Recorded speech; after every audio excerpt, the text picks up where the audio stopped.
Today we're going to talk about the TMC5160 on the Big Tree Tech SKR version 1.4. If you haven't noticed already, the TMC5160 is a more powerful stepper chip with better cooling.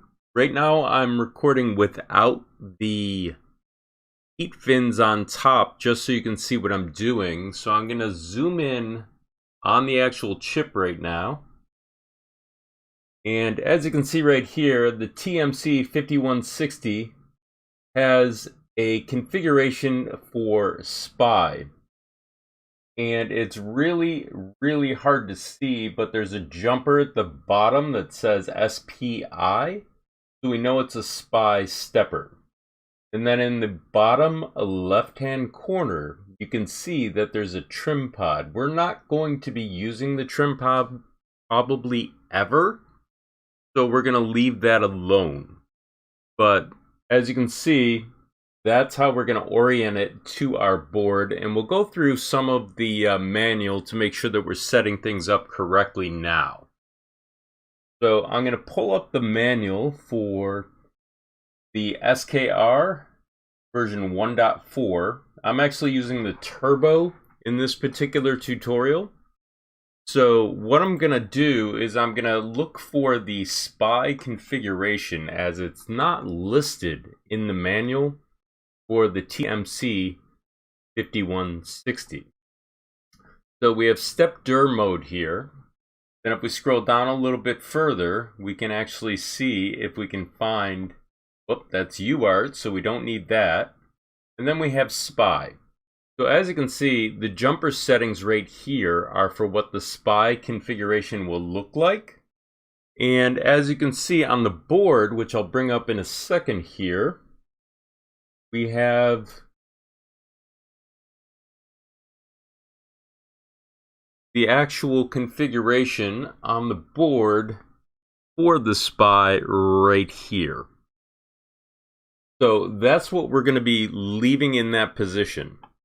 So we're going to take the actual step dur board, and as you can see, we already know what the orientation is because we have the trim pod up here, and then we have black on one side and yellow on the other. So we know that it's going to be oriented this way.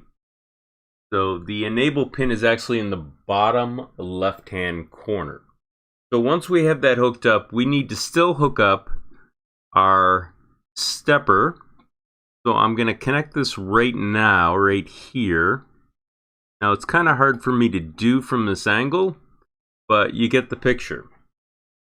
So I'm going to move this out of the way, and I'm actually going to connect it to the board. Now it's configured so that it's VCC power, or the power from the power supply. So I'm going to move this over for a moment because we're not going to be using that right away. And we're going to have to connect power. And if you haven't noticed, on the top of the actual board, I've configured red and black for our power supply right here. And that allows us to know what voltage is and ground is. That's a great way to avoid plugging it in backwards because it will damage your board. Now here are the actual power cables. Keep in mind that I'm putting ferrule connections on these, and the reason that I put those on is so that a stray wire doesn't touch the other side and contains the cabling for the wire. So just so you know, I will place Amazon affiliate links in the description for your convenience, and no one is paying me or sponsoring me to do this tutorial. So now that we have that done, I'm not going to power it up just yet, but I'm going to put this over by where I would connect it for the power supply. Now what we need to do is actually configure the firmware, and so let me power it up so we can actually communicate with the board. Now, the other thing about connecting it this way is that we're going to check to make sure that we didn't connect anything incorrectly. As you can see, there's no smoke coming out of the board at the moment. So we're going to go over to VS Code in a moment, and we're actually going to set this up. So I'll bring up VS Code and let you see what I'm doing in just a second.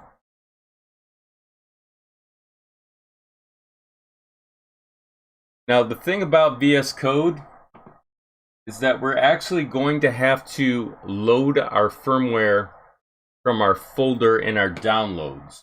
In our download folder, we're going to have to make sure that we have the actual version of Marlin that's most recent. Now, the most recent version that I have is actually from, well, I'm going to have to reshoot this part, so bear with me.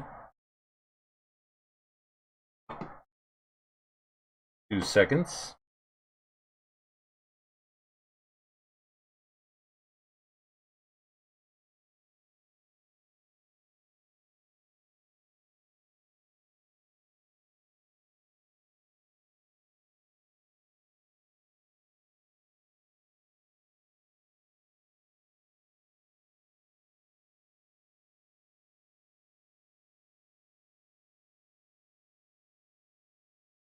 I'll take questions right now while I'm working on that. Hey, how's it going? I'm just recording a tutorial, so I made an error in my planning, so I have to unzip something real quick here.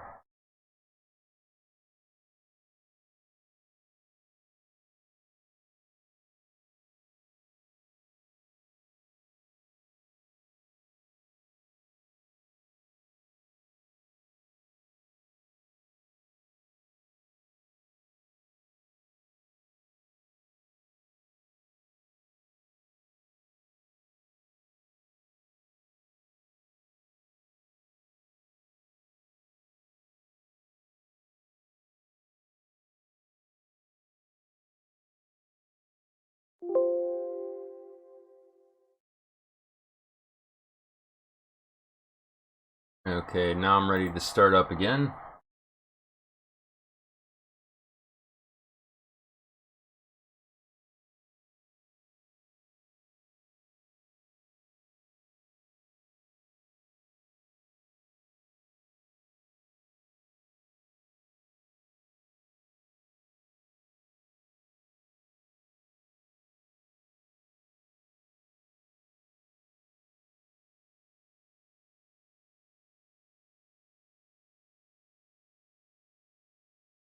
I have to move the screen over. There we go. So the first thing that we want to look at when we're setting this up is that we have a current firmware that was on there before on our last load. So this is going to be relevant in a moment, but we're going to go over to VS Code and we're going to set up our actual configuration. So inside here, I'm going to actually move this over so you can see better.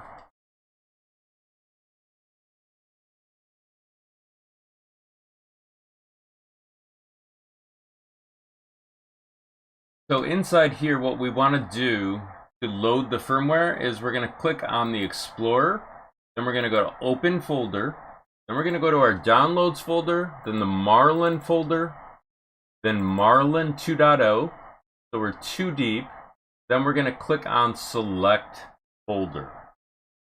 Inside here, when it comes up, what we're going to do is we're actually going to map to our configuration. So I'm going to go to configuration.h, and as you can see, the motherboard right now is set to the ramps, which we're not using. So we need to find our configuration. So I'm going to go to boards.h, and I'm going to do a search on SKR, and this will bring us to the versions of SKR that we can work with. Now, this is the LPC1768, but we're working with the LPC1769 because we're working on the turbo. We're going to have to copy this one. Then we'll go back to our configuration.h and we'll paste that over the top. So that's now the correct board that we're working with. Next, we need to change our serial port to -1. And so now that that's all set, we're going to do some searching on steppers. So we're going to search on the A4988. And down here, we're only using the X stepper. So we're going to remove the comment for that. And we're using the TMC5160. So we're going to have to copy that and then paste it right here. Now that that's all set, we can scroll down and we can check right here for our default access steps per unit. Now this is going to correlate to the default steps that we set in our stepper driver. So we have to go over to configuration.h, and we're going to have to go to the top for the advanced configuration.h and search on 800. And this will bring us eventually to right here for our X stepper. And we're going to have to make a change if we're not on 80. So if you see 80 here and you change it to 160, that would mean that you're going to have to double this one to 32. This can go all the way up to 256, but it has to stay proportional. So what I'm trying to say is if this goes to 320, then this has to go to 64. And I'll show you one last time. If we go to 640, that means that this needs to change to 128. And then, of course, you can guess what 256 would be by doubling this, being 1280. You would then be at 256 for your steps right here. So I need to explain that because there's a lot of confusion about it. The other thing that we need to change is our resistor sense. Currently, our resistor sense is not correct for this stepper. So the actual value that we're going to use is going to be 0.75. So that's 0.075 is the resistor sense for this case. Now, there are other things that people say to set for this, but I'm not going to talk about those at the moment. I just want to get you up and running. But there's define hybrid threshold and other things that you could work with. But there are certain rules that are in place for those that you have to set them up a special way. This is only to get you up and running where you can actually use the stepper. So I'm going to go back to configuration.h for a second. And I have to set a couple of things here first. Now, it may be or may not be inverted for direction, so you're going to have to search on invert. And what we're looking for is the ability to invert the direction. So I'm going to change this to true. It may not be true in my case. It depends upon where your end stop is located, because we do not have sensorless homing for this. Then we're going to go back to configuration.h. And there is a couple more settings that we need to set in here. And one of them is software for SPY. And I don't remember exactly where this is. So I'm going to scroll down and see if I can find it. So here it is. It says TMC use software for SPY. So we're going to remove the comment to enable that. And as you can see, that's for the TMC5160 that we're working with. Now, the other thing that we need to keep in mind is we want to do actual debugging. So I'm going to search on TMC _debug. It might be the reverse of this. Oh, there it is. So first thing we need to do is remove the comment for monitor driver status. Then we also have to do another search on TMC debug and remove the comment here. This will enable us to use the G code M122 in order to troubleshoot issues. So now that we have that set, we need to set up our platform.io.ini default environment. And like I was saying before, we're using the chipset for the turbo, so that's actually going to be LPC 1769. So once we've got that done, we can actually upload this to our board because we're currently connected. So I'm going to actually press the upload and let that compile for a few moments. Now it looks like we have some issues here. So we may have had something built before, so I'm going to click the clean button. And then I'm going to upload again because I was probably working with a different board at that time. And so that will hopefully clean out the .pio folder up here. If it doesn't, then we have to probably either download a new version of the firmware and then work from scratch, or there's an error in our logic for what we changed. But it appears to be working. So let's check on our actual USB drive, and as you can see, the firmware.bin did load. So what we need to do is actually power down the system. So I'm going to remove the power for the moment. Give that a second to actually basically power down, then power it up. And what this will do will then load the firmware, hopefully. So let's see what we get here. It looks like it did just load because of the timestamp on here, and it's firmware.cur.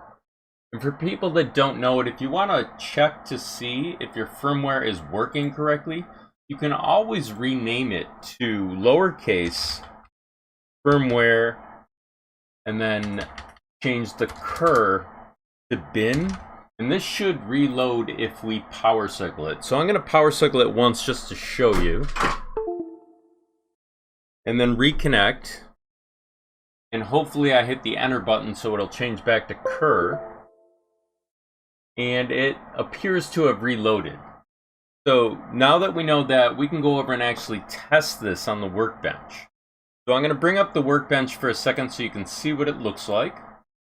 And so obviously it hasn't changed much.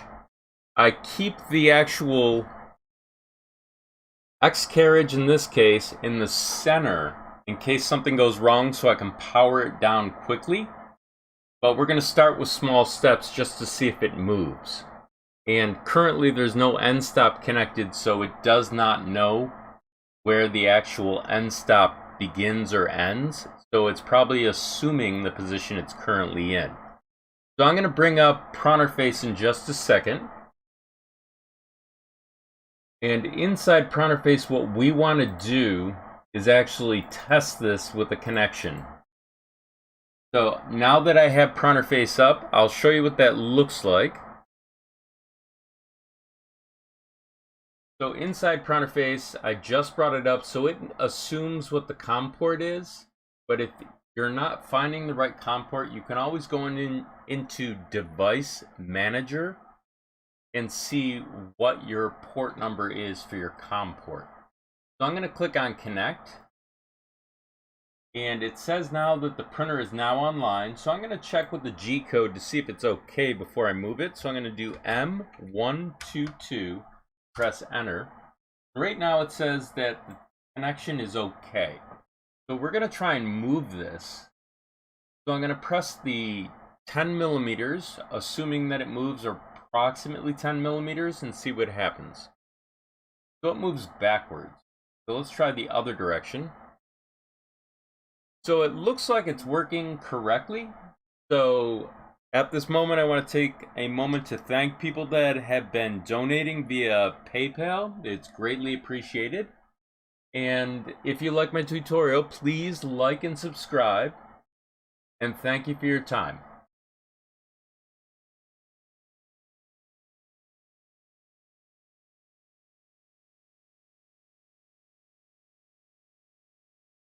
Hey, I'm doing good, everyone. Sorry, I'm trying to record a tutorial today, so I thought I'd let you come along and see how horrible I do it. So basically, I was just trying to show how to put together and run the actual TMC5160. Obviously, when I record my work needs work, meaning that I haven't recorded a tutorial in a while, and a lot of people have been asking for this, so I thought I'd give it a try. Let's see. I'm sure we got a lot of people in here. Yeah, a lot more than usual. Essentially what I'm trying to do is go through each board type and record a tutorial. because everyone's been asking for the TMC5160. So essentially what I'm doing is I'm going through all the steps, and then I have to go back and edit these, but I'm not going to show you the editing process because it takes forever. So I'm going to set up another one, do the SKR version 1.4. This is kind of going to be a boring day of watching me do tutorials, but I figured if you wanted to come along and watch while I do it, you'd see the process is kind of interesting. So essentially I have just set up a new camera setup. So all the stuff that you're seeing is now on a special rig that I built over the weekend. That's why I was a little bit busy. So I'm going to pull this out of the way in a second and let you see the setup at least from the expanded view. Right now I have this on a, if you watch Discord, I posted a picture of what it looks like. There's a big thing sitting right above this on Discord. It essentially holds the camera and lighting so that I can actually walk up to the work instead of working around the lights and the actual tripods. So this gives you a better view of what I'm doing instead of me tripping over stuff. But I'll check on the chat in 2 seconds. I just have to swap in a different board. Hopefully we won't have any accidents while I'm doing this.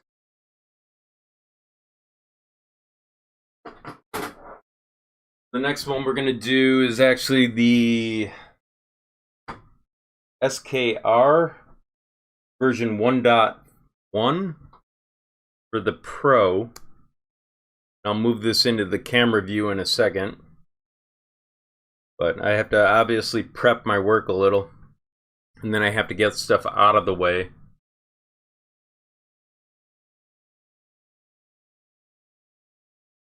So now I'm actually using more of the table, so I actually have to reach across it, which is kind of nice because then I have a lot of spare space.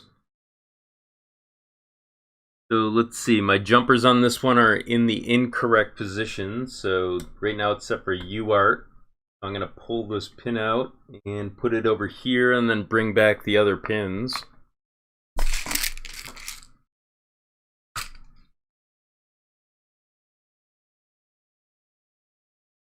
I'll check on the chat in just a second.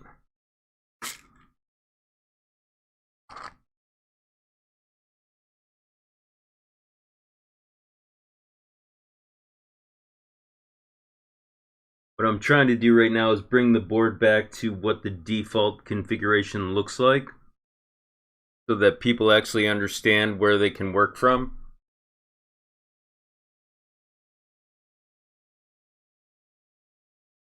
There we go. So everything looks good. Power does need to be labeled. So I might switch boards, but let's see what we got here. I can actually see them from the side. So I'm gonna put a mark on them just for safety, because when I'm talking, sometimes I'm not thinking unless I see the color. So I'm gonna have to grab a red magic marker in a second. But let me look at the chat for a second. So how's everybody doing? Where is everybody from? Because I know a lot of these people are not always in my chat on Mondays, Fridays, and Saturdays. For those that don't know the time for Mondays, Fridays, and Saturdays, Mondays are around 5 o'clock at the moment. I'm probably going to move it to 6 tomorrow for Eastern Standard Time. Fridays will be Eastern Standard Time 6. And then Saturdays are 3 p.m. Eastern Standard Time. So I'm going to put some marks on this board just to avoid setting it on fire. So I like to mark these actual screws with colors, and black is always ground. So I like to mark them, and that's the negative terminal. That helps me avoid plugging things in backwards. And let's see, power to the bed. This board's slightly confusing because of the way they set up the power. It's on the opposite end. So there's power for the board and there's power for the chips. So I need to move this out of the way and use a different one. So these are the cables that came with it. Hopefully I can put them down where they won't fly all over. I gotta find a...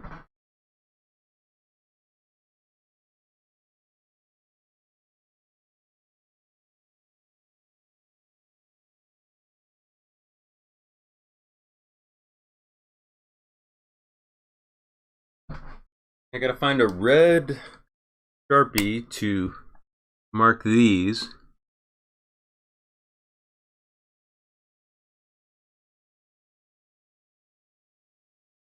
I like to double check them. I'll probably look in the manual as well.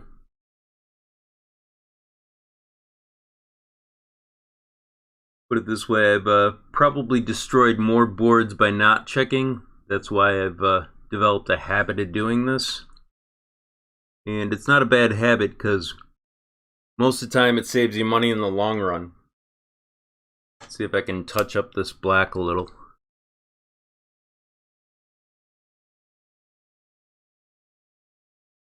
There we go. Those are nice and marked up, so we can avoid issues there. Hey Ryan, how's it going? Right now I'm testing the new setup for my rig. I can't really, well, maybe I can show a picture of people what it looks like. Let me see if I can find it. So inside Discord, which everyone likes to use to communicate with me, this is what the actual rig looks like. So I built this rig to actually record, so now the lights hang from above and I have the sound dampening in the background. So this took me about a day and a half to figure out how to build and design. Originally I had a different idea for the design but didn't order the right parts. But this seems to be really nice in that now I can send the light directly above, illuminate everything so it appears more clear. I'm still working on the sound, but I'm sure you think, or everyone thinks it's fine. But now I gotta prep the actual browser here for the other configuration that I'm gonna go through. So essentially what I have to do is go to the browser and find the information because I don't want to talk too long because obviously I'm already long-winded. So I'm going to go over here and we're doing the SKR Pro version 1.1. Now the Pro version 1.1 and 2 are very similar. But we're going to talk about the Pro because that seems to be where everybody has their stuff at the moment. Inside the Pro version 1.2, there's an actual outline of what the differences are.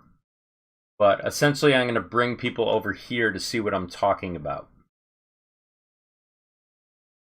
So I'm going to actually put it on the page for this one because it's kind of long to find it. So here's spy mode. We're all set there. Then I have to change some mappings that you won't see in the background. But inside OBS, I have to actually push this to a particular folder. And hopefully all my prep will pay off. But apparently OBS is not cooperating at the moment. So I'm going to change this. Try this again. Yeah, OBS won't let me change folders for recording. So I'm just going to record to the other folder and then I'll just fix it later. So let me put this back in studio mode, which obviously you can't see what I'm doing, but I'm changing it so I can transition between screens. Normally when I'm working, it breaks down. So now that I have that in position, I have to figure out where my mark is. I put a mark here so that I can tell where to zoom in on. And I'll test that real quick. So that's out of zoom a little.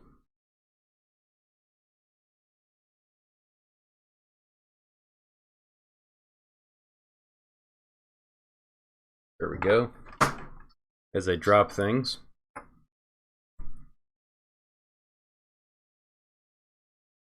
So I'll check on the chat before I start, but then I'm just going to roll through how to do this. Got to double check everything, make sure everything's in position.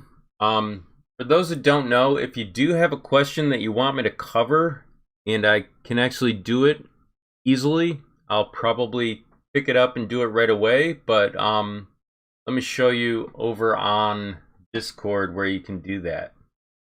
So if you have a question on Discord, there's actually a little YouTube requests where you can put in a request for something that I might be able to cover easily. Otherwise, it may take some time to research. But that's where I usually get some of my inspiration from. So I'm going to start up in just a second and do the next tutorial, but I'll check on the chat before I start doing that. Hey, hebo.org. Or hebu.org. Pardon me. Gotten kind of busy in here while I'm actually talking about doing tutorials, but at least you get to see behind some of the scenes what I'm actually working on. So I'm going to change this so that you don't see all the stuff in between. And then I'm going to start any second now.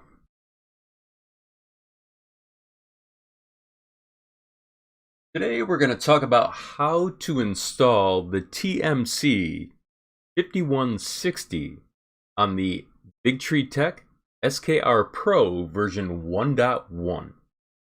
So if you haven't noticed, the TMC5160 is a more powerful stepper that people have been asking about. And so I want to explain how I figured out how to install this. So as you can see at the bottom of this right here, you see SPY. Let me move in here. This is the jumper for causing it to be SPY configuration. So we know that we need to set this up as SPY. It has a greater cooling capacity. I'm not actually going to go into the stats of the chip, but I will show you how to install it and set up the firmware. And what I'm trying to actually do is show you the method that works. So the first thing that we're going to need to do in a moment is actually go to the website for Big Tree Tech on GitHub and figure out what is necessary to configure this configuration. So what I'm going to do is I'm going to bring up the browser, and inside the browser they talk about where the jumpers need to be for the SPY configuration. With the knowledge of that, what we're going to have to do after that is actually make sure that our jumpers are aligned that correct way. And once they're aligned that correct way, we're going to actually use them for our stepping. I know that's kind of obvious. So what I'm going to do is I'll bring up the board so you can see what I'm doing.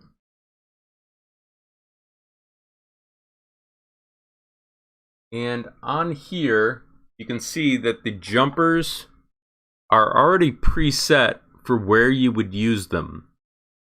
So this is the actual SPY configuration.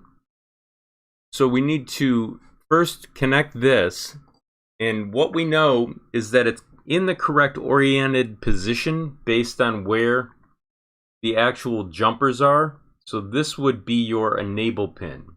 We're going to place this with the yellow side to the left inside here, and that's all you have to do. Now normally you would run this with cooling fins on top, but at present I'm just showing you how to set it up, so we're going to avoid that for the moment.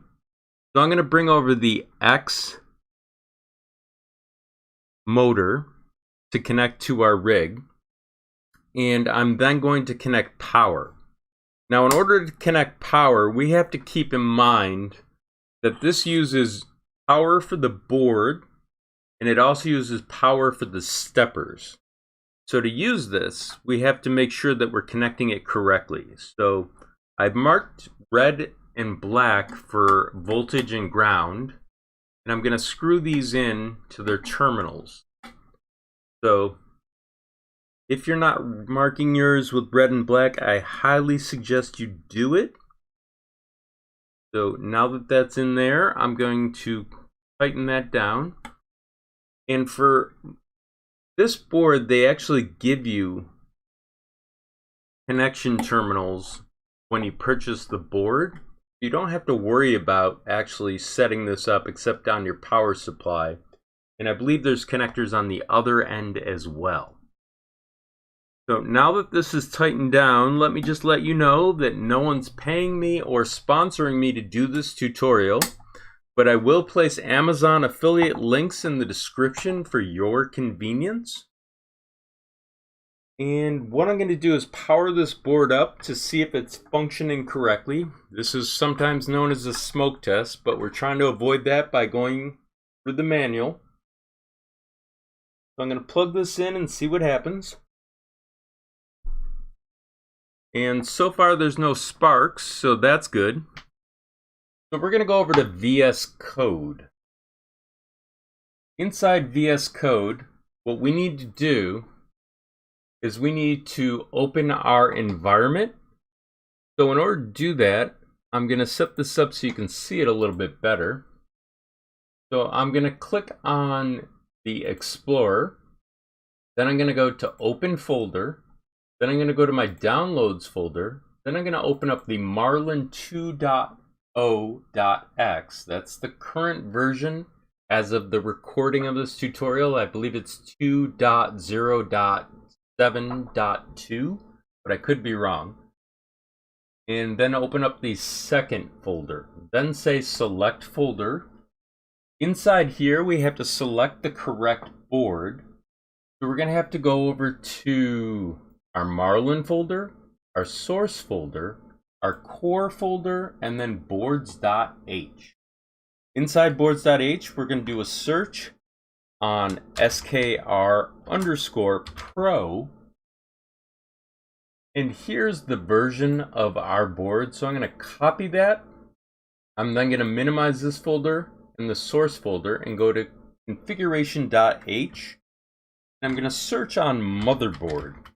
Now this is defaulted to the RAMPS configuration, so we have to paste our board over that. And then we need to change the serial port to -1. Now in the case of this board, we're actually going to have to remove the SD card from the board in order to set this up. So I'll show you the process for that in a second, but we're going to have to de-energize the board. So the first thing that we want to do is actually configure our stepper. So I'm going to search on A4988, and we're only working with the x-axis, so I'm going to remove the comment. Then I'm going to go to the TMC5160, copy that, and paste it over here. Down here, I need to actually set up the actual steps per unit. So in order to do that, that's related to the configuration.h. So there's a proportional setting that you need to understand. So I'm going to go to configuration.h. I'm going to search on 800 to get us to the right place. And right here is our actual stepper configuration. So what I want to do is show you that 16 is proportional to this. So currently it's 80. So if we were going to go to 160, this would need to change to 32. And if we go to 320, this would need to go to 64. And so this is just going to add up as you go along. So go to 640. This would then need to go to 128. And by now you can guess where it's going to go for 256, but you understand the process. So the next thing that we need to do is actually set up our software configuration for the steppers. So we're going to search on, let's see, I think it's software_spy. And we're going to remove the comment in order to set this up so it can point to the correct pins in our actual configuration.h file as well as our pins file. So now that we have that set up, we also want to set up debug. So I'm going to search on TMC_debug, and we're going to need to remove the comment right here for monitor driver status. Once we have that removed, we're going to also have to search a second time on TMC debugging so that we can set up the actual debug G code, which is M122. Now that we have that configured, there are other configurations that you can set up in here, but I'm not going to go into those at the moment. I just want to get you up and running. But a lot of people like to use hybrid threshold, but there are certain rules that you'll need to set for that, and they're outlined here. They talk about them a little bit. For now, we're going to skip that just so I can get you up and running. And so I'm going to go back to configuration.h for a moment and show you that you may need to invert your stepper depending upon where your end stop is located. So if you search on invert, you can see down here, I'm going to leave this as false. But if your stepper is in the wrong direction, you can change it to true and it will move in the opposite direction theoretically. There may be other settings that you may have to change, but that's normally what you would do. So to set this up to compile, we need to go over to our platform io.ini, and inside here, what we need to do is we need to configure it for the SKR. So we're going to search on SKR Pro, and that'll bring us to the chipset. So this is our environment, so we're going to copy that, then we're going to go back up to the top, and we're going to paste that over the current default environment of the Mega 2560, paste it right there. So we're going to do the actual checkbox in this case, but because I've compiled other things earlier, I'm going to do a clean so that I can avoid issues that may arise. Then I'm going to click on the checkbox. The checkbox will then compile and put our binary inside the .pio folder. So I'm going to click on that. We'll give that a moment to run. And while that's going on, I'm going to go back to the workbench and show you how to set this up. So on the workbench, we're going to need to de-energize the system for a moment. That means unplugging it so it's safe to touch, because we're not actually loading firmware directly to it. So the rationale behind that is safety. So I'm going to do that right now. So we'll give it a moment for the lights to go out. Once the lights are fully out, we're going to pop out the actual SD card, and we're going to put it in a container that we can use on our computer. So we're going to slide it into here, and we're going to place this into our USB connection. Then we're going to go back over to our computer and check on the actual compile. See what we got here. So it says that it's successful in 36 seconds, or almost 37 seconds. So we need to go to our .pio folder. So I'm going to go over to .pio, then I'm going to go to build, then Bigtree Tech SKR Pro. I'm going to right click and I'm going to go to Reveal and Explorer. Inside here, I'm going to go to that subfolder and I'm going to copy the binary we just made. But I'm actually just going to right click and I'm going to send it to our drive, which in this case is going to be the D drive. And then we can check to make sure that it made it there. So as you can see, we have our firmware.bin on there and our cur file. So I'm going to have to remove that and then reinsert it into the SKR board. So I'm going to zoom out in a second so you can see this better. And I'll pull the drive. I'll take it out of here and I will place it in our SD card right here. So once that's in place, we're going to re-energize the system after we connect the USB cable. So give me a second to grab the cable here. I'm going to place that in there. Then I'm going to power the system, so you do not want to touch your board after it's been energized for safety. And it will load the firmware for us. Next, we'll go over to Pronterface. And inside Pronterface, in this case, we have to set up the actual connection because it says 1, but it may be 13. But the way to check this is to actually go over to, hang on a second, your device manager. And inside your device manager,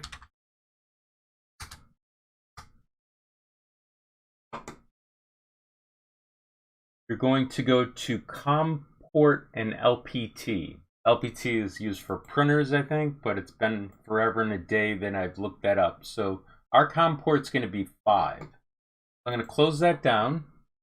I'm going to change this to 5. Then I'm going to press connect. Now that it's connected, I'm going to go over and I'm going to check the actual status with the G code of M122 to see if it's okay. So right here it says it's okay. So the next thing I want to try and do is move 10 and see if it moves in the right direction. So it moves backwards. So if our end step was on the left hand side, we'd have to possibly invert where I showed you in Marlin. But if we click this way, it seems to move fine as well. So if you like my tutorial, please press the like button and subscribe. And for all the people that have been donating via PayPal, it's greatly appreciated. It helps offset the cost of making these tutorials. And everyone take care and have a nice day.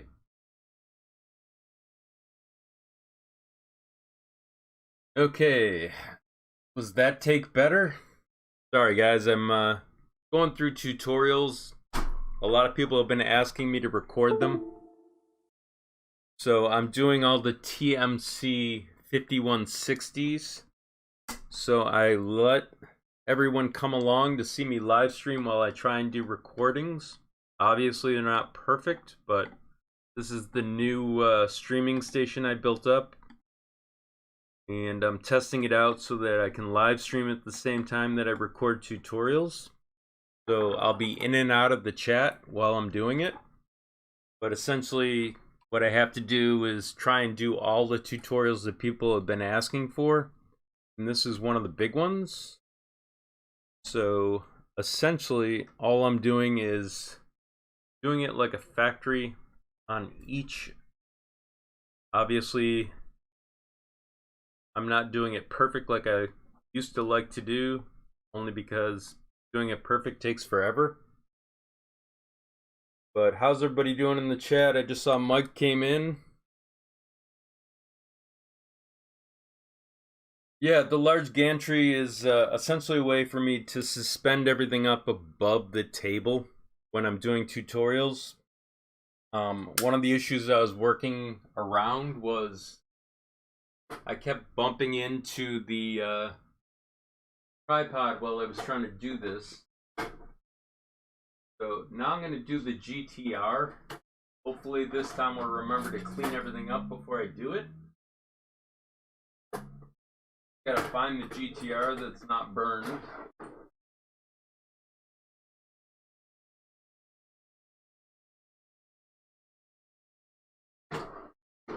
Sorry, I'm just going through drawers of boards right now.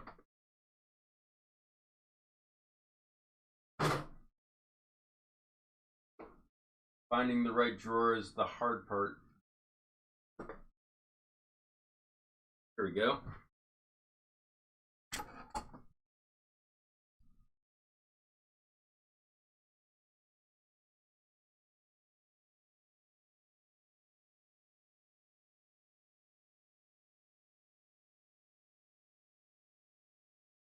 Yeah. Is there noise in the background that you're hearing while I'm doing this? I mean, the fan on the computer is a little loud. But let me see what the actual desktop looks like over here.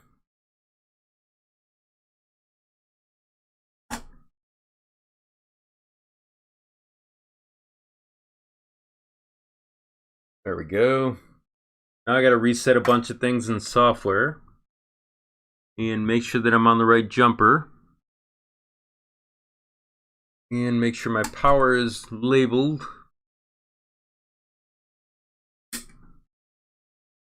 And the jumpers are in the right place. They look like they are.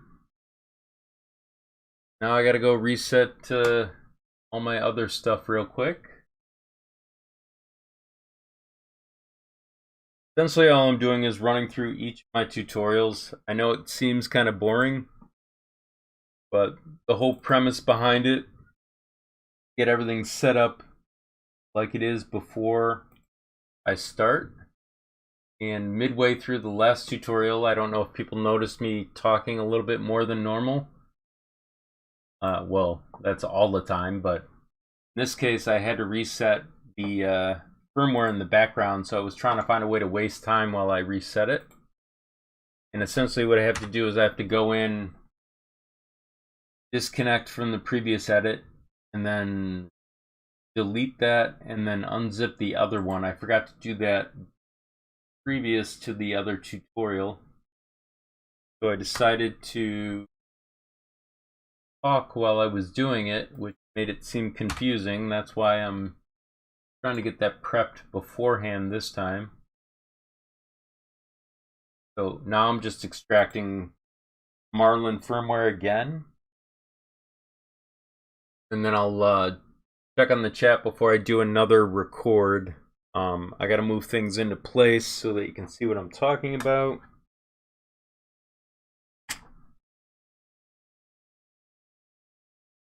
And I need to cable.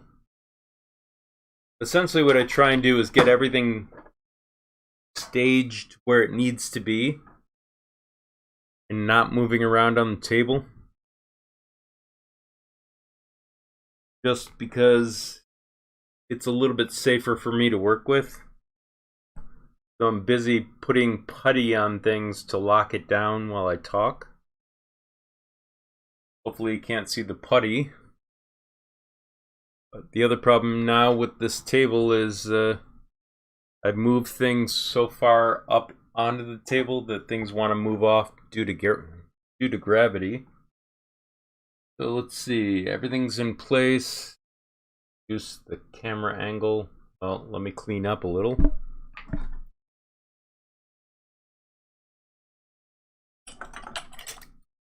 This board's got a little bit more of a view.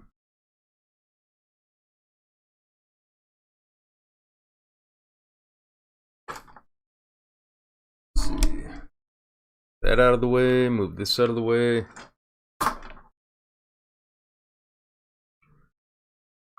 Oh, that looks safer from your perspective.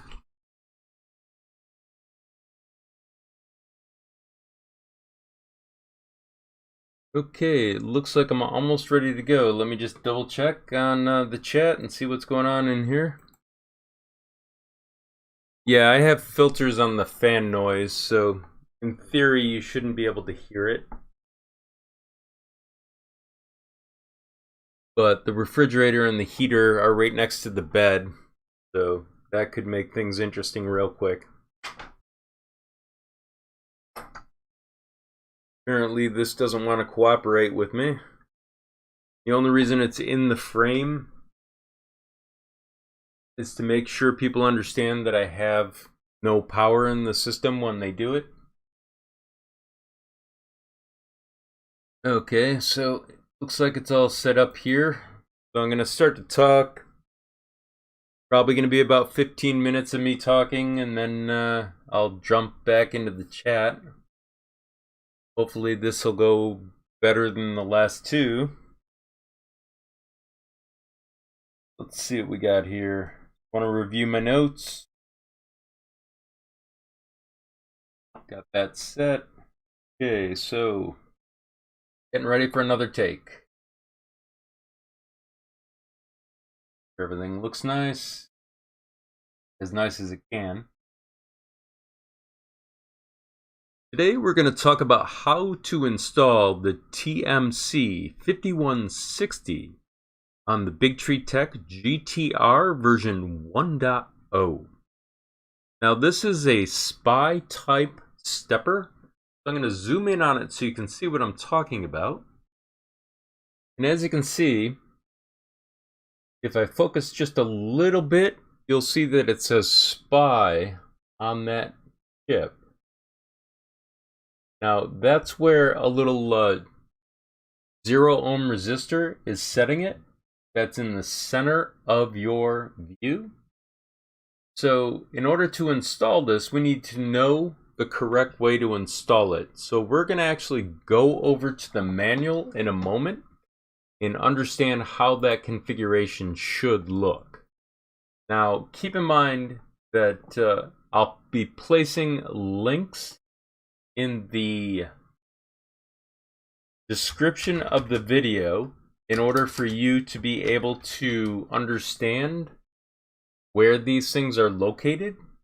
But for now, what I'm going to do is actually just walk you through what it says in the manual. So I'm going to transition over here so you can see it. And inside here, we have the Big Tree Tech GTR. And inside the GTR, we're going to go to the manual over here and look for the SPY configuration.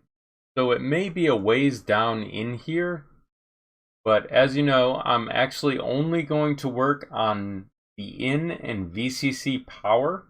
We're not going to use USB, as the steppers don't perform well when they're on USB. So down inside the manual, they're going to show us how to actually install the SPY configuration and what the jumpers should look like. So it may be a ways down, but here we go. This is for step DIR. This is not what we're using.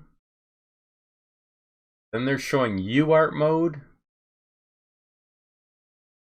They're showing UART mode again.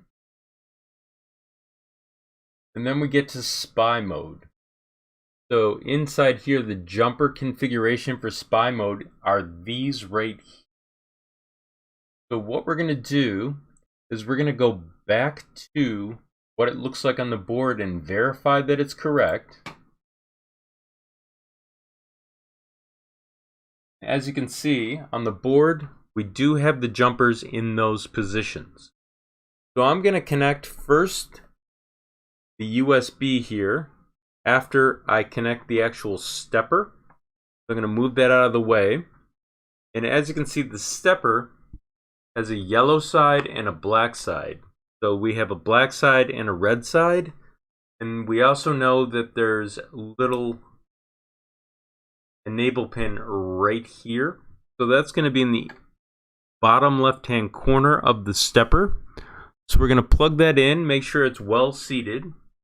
Normally we would run this with heat fins on top on the gold part, but we're not going to do that today. We're just going to show you how to set this up. So I'm going to connect first the USB and make sure that it works. Then I'm going to take it away for a moment and connect the power to the board. So I'm going to pop this open, and as you can see, I've marked red and black for safety. So this tells us where the actual voltage is for the power for the steppers. And then we also have power for the board. So in order to connect this, we're going to use the connectors they gave us with the configuration. And we're going to align them correctly when we set this up. So we're going to take a screwdriver. We're going to loosen that. We're going to place it in, and we're going to tighten it down. We're going to do the same for the actual ground side, and we're going to slide that in as well. Then we're going to tighten this down. Now we're going to do the part for the board logic. And that's the same process. So we're going to slide this in, tighten it down. Then we're going to do the same for the ground and tighten that down as well. Then we're going to close this for safety so that we don't have any way to touch it. And we don't want to touch the board when it's actually powered. So I'm going to reconnect the USB, but keep in mind that when we connect this, we can't load firmware directly on this board. So we're going to have to remove the SD card. So here's the SD card that I'm using, and it's pretty stout. Just pop it open and you can drop in your SD card right here. And for safety, make sure the board is de-energized when loading, meaning no power. And also, I'll put links in the description on Amazon where you can find these things. And no one's paying me or sponsoring me to do this tutorial. So let's go over to VS Code and see what we got. So inside VS Code, you can see that we have no firmware currently loaded. So what we're going to need to do is we're going to need to load the firmware that I've already downloaded and unzipped. So I'm going to click here. That's for the File Explorer. Then I'm going to go to Open Folder. I'm going to go to my Downloads folder, then Marlin 2.0. Then I'm going to do Marlin 2.0 again, then Select Folder. Inside here, I'm going to go to the Marlin folder, then the Source folder, then the Core folder, then Boards.h. Inside Boards.h, we're going to search on our board, which is the GTR. And we're going to have to probably look a couple of times here because it's been a while and I don't know where it is. There it is. So we're going to copy this. We're going to close out of Boards.h. We're going to minimize Core Source. We're going to go to Configuration.h. And we're going to search on Motherboard. Now the current board is the ramps, so we're going to paste over that. And then we need to change our serial port to -1. That's for communicating with our board. And a second here. There we go. And we're going to need to now set up the steppers. So we're going to search on A4988. We're going to remove the comment for our X driver. And we're going to have to change the name to our TMC5160. We're going to copy that and we're going to paste it right here. Down here, we're going to have to configure the actual stepper. Now currently it's default 80, but we need to understand that there's a correlation between the 80 and the configuration in the advanced configuration. So we're going to do a search on 800 to get us there quickly. And this is our X stepper. So 16 is related to the 80. So if we were to change that to 160, we would need to change this to 32. And then if we were to change this to 320, this is doubling the actual stepping accuracy. We would need to change this to 64. And so one last time, if this were 640, we would need to change this to 128. And that's how these two operate together. Now, we are going to need to change the resistor sense on this board. And I may have, well, we're going to have to change the resistor sense right here. So in order to change this to the correct value, what we're going to need to do is actually, let me just change that back. We're going to change the .11 to 075. And that's the correct resistor sense current as of I knowing it.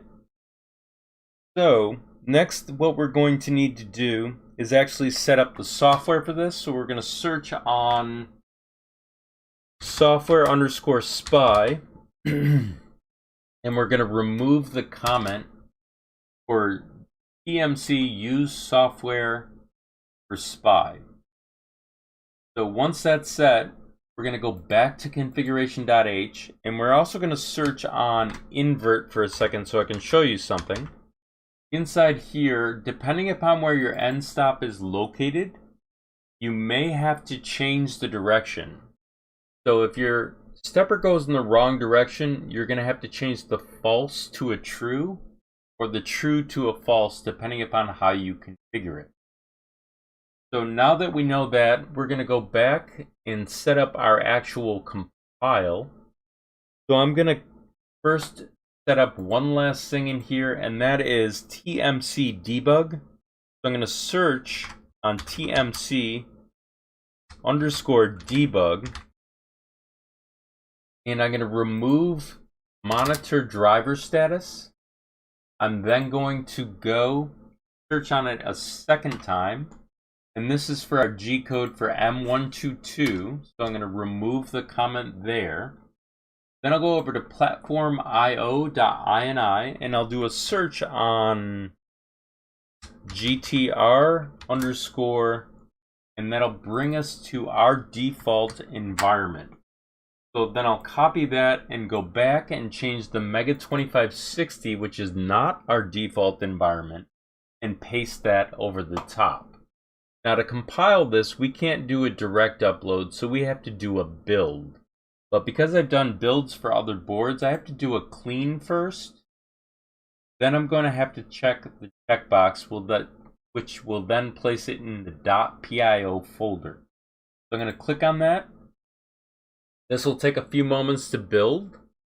After it's complete, we'll go back over to our .pio folder and we'll extract that configuration. So this should only take a few seconds if all goes well. Once it's complete, I'll drop it onto the physical drive that I put in for the GTR, for the SD drive. So I'll show you that right now. So I'm going to click on .pio, then build. Then I'm going to go to the BigTreeTech _GTR _V1 _0, right click, and I'm going to go to Reveal in Explorer. Inside here, I'm going to go into the folder. I'm going to find the bin file or binary file, right click, and I'm going to send it to my USB drive. Now that it's on my USB drive, I'm going to double check to make sure it's there, which it is. So I'm going to remove that. And I'm going to place that in the drive on our board. I'm going to take this out, place it inside here, push it into place. I'm then going to take the USB power, connect it first, then I'm going to connect the direct power. Now keep in mind the direct power, if something goes wrong, we'll know right away, so keep your hand on the cord. Sometimes there's issues with this board. So now the board's energized. Everything appears to be okay at the moment. So we're going to go and wait for that load to take place, which should be automatic. So it should be done. Now I did make one mistake, so I'm going to de-energize the board for a second. I'm going to remove the power. I forgot to connect the actual stepper. So I'm going to make sure this is in the actual center. Reconnect this. Reconnect the power. And now we're going to go over to Pronterface and see what actually is occurring. So in Pronterface, what we want to keep in mind is that it actually has the correct device port. So I'm going to pull up Device Manager for a moment. and I'm going to check to see the location of that actual COM port. So I'll let you see what I'm doing here. So we're going to go to the COM port, and currently we don't see a COM port. So there might be something wrong with our configuration. So I'm going to de-energize the system and figure out what's going on.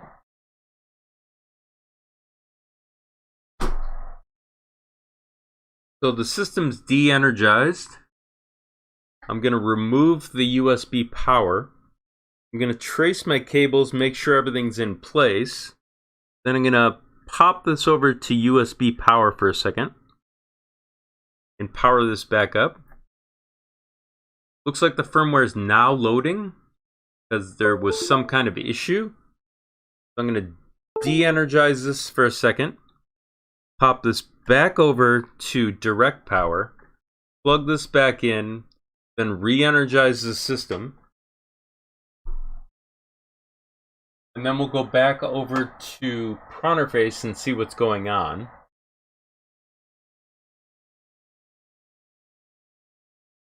So at present, I'm not seeing the actual drive.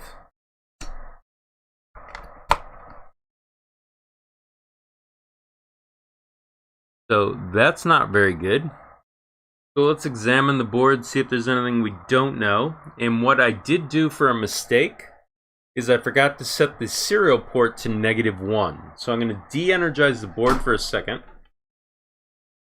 I'm going to pop out the board for a second for the SD card. I'm going to connect it to this again. And I'll show you the mistake I made.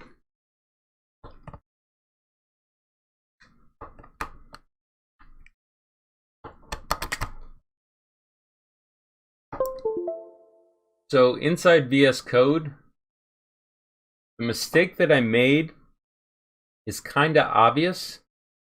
So let's go over to configuration.h. We'll search on motherboard. Scroll up. Oh, I didn't make that mistake. That's awesome. So I do not know exactly what's wrong with this board. This is not the board that blew up on me. So I guess we're going to have to hold off on this tutorial until I can troubleshoot what's going on with this board. Let me check on the chat. That was fun.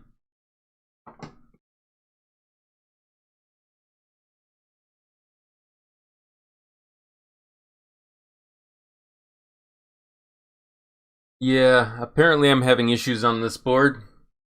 It may be that I moved a jumper and I don't know it. Or, you know, well, there's several things that could be going on with this board. So I'm going to try and see if I can see what's going on by connecting here with the jumper. See if you can see what I'm doing. So I move this jumper back from direct power to power via USB. And I'm going to check to see if it actually shows up in Device Manager. Now it does. So I'll show you what I'm looking at. So now I can see that it's COM port 14. Don't know why that didn't show up initially. I thought that I had made a mistake. So I'm going to de-energize the board again. I just disconnected this. I'm going to jump this back over. I'm going to reconnect this.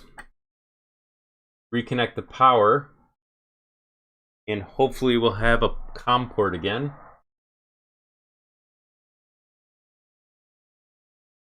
Apparently the COM port is not showing up, so let me show you what I'm looking at. So it doesn't want to show up. So it could be that I have a bad cable. So I'll de-energize the system for a second. Disconnect the cable. And I'll put a smaller cable on it and see if that works.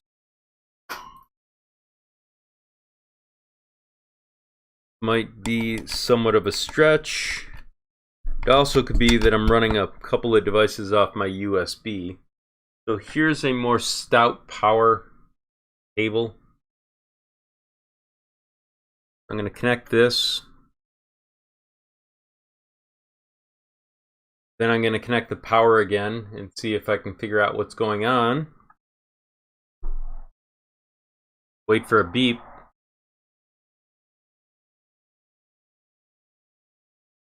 Apparently it doesn't want to beep. So I'm going to disconnect the power and troubleshoot this. This is going to be interesting. I'm going to disconnect everything I connected except for the power. Pardon me. I'm going to reconnect the USB first.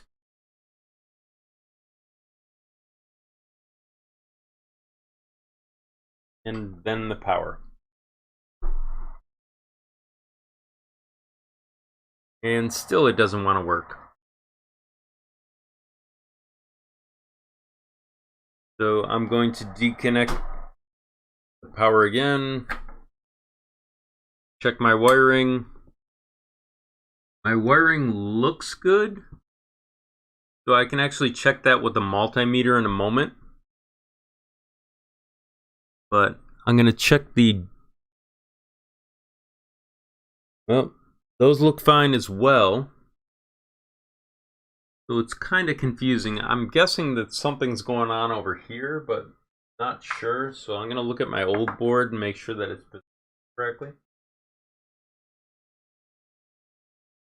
I know a lot of people seem to be having issues with this board, so apparently I'm included in that club now.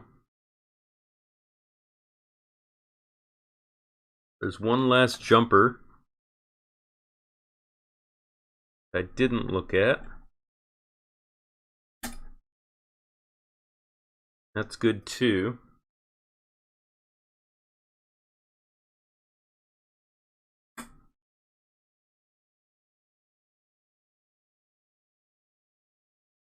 Obviously I can't see how to connect this without picking the board up.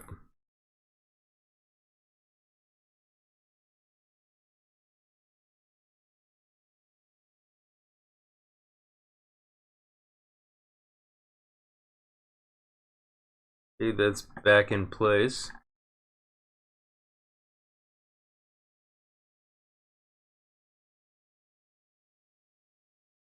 So apparently I'm not finding an issue that I can easily see, minus the USB is missing. That should have zero effect on this.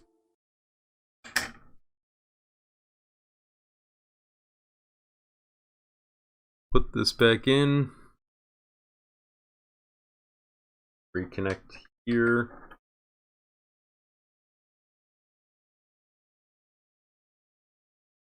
Connect power, and hopefully everything will be okay.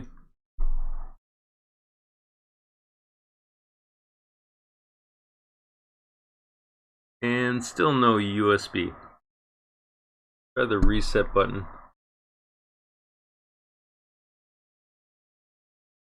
And nothing.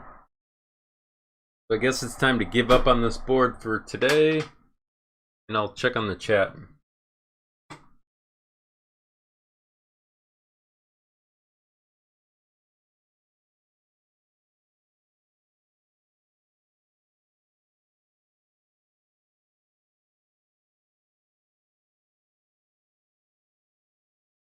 What are you making? Right now I'm trying to do a tutorial, but that's why I'm not answering right away. I'm usually trying to capture what I'm doing. Apparently I'm not able to capture what I'm doing today on this board. So there's some kind of USB issue occurring. I could probably troubleshoot it down to what it's doing electrically. But I obviously don't know what these jumper settings are. But at this point, I've already spent a half an hour on it, so I'm going to just disconnect it for now and I'll worry about it later. Apparently, my GTR boards now have issues. Both of them, I guess.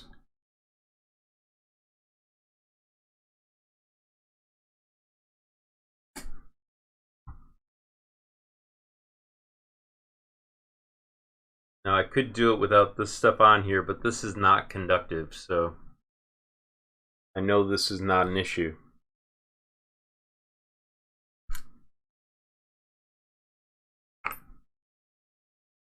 those that have been super chatting, it's greatly appreciated. It helps me obviously offset the cost of doing these. And it looks like I'm going to be spending some more money on GTR boards, so we'll see how that goes. But the first board I seem to be getting somewhat not good results lately with. So I'll probably do an MKS board in a minute.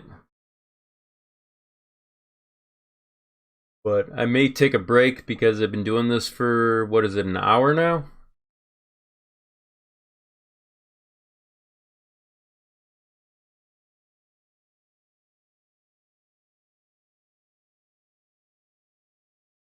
Let's see what we got here.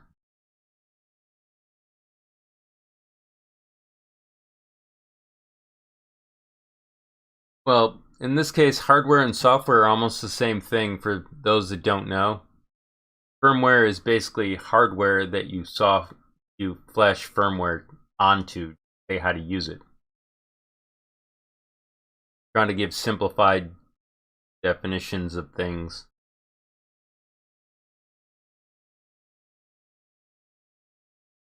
I think you're thinking of Adrian. Adrian was doing an Ender 5. He's in Australia. We're waiting on parts to do that, the remaining video to get it up and running. Apparently we had an issue with one of the steppers going the wrong direction and we couldn't reverse it. So we're just changing out the connectors so that it can connect better. And you can flip the direction without doing it in software, because at the time the software wasn't taking the change.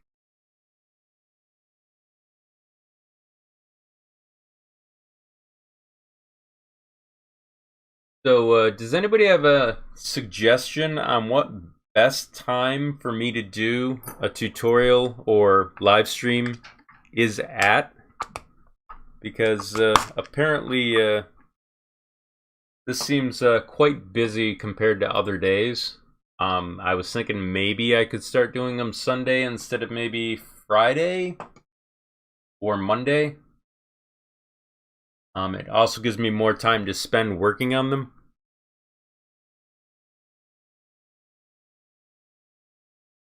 But I think I've been going for about an hour, and if you guys don't mind, I'll take a break for a second. And then I'll come back and start recording some more. So I'll be back I'll be back in about 5-10 minutes. I just need to, let's just say, pay the water bill. And then I'll start up on a different tutorial that I'm trying to record.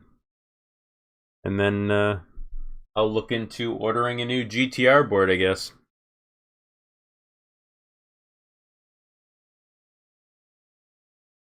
So I don't have a lot of lovely, yeah, I need to hydrate because as you can tell, I'm starting to stutter. Usually happens when I talk too long or I'm tired.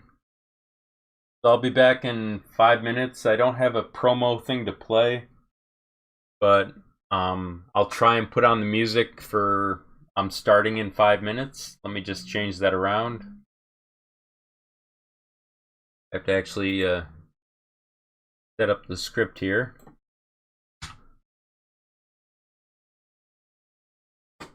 And let me change the window so you guys know where I am.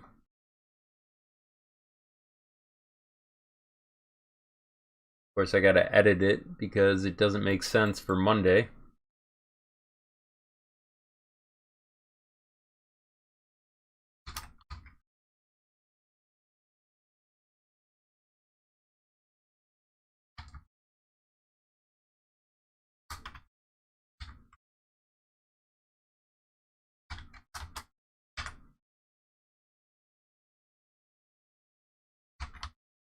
Okay.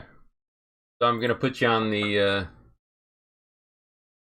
screen for a second so you can hear some music while I'm out.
Okay, sorry about that. We'll be back to the workbench here.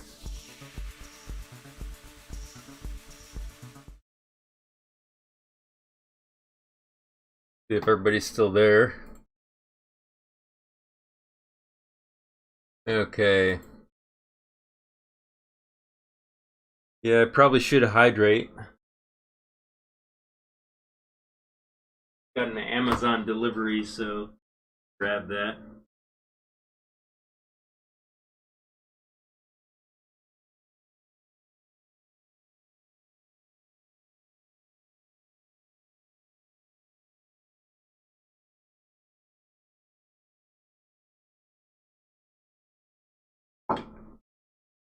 Okay, I think I'm gonna do, well, let me see what I haven't done.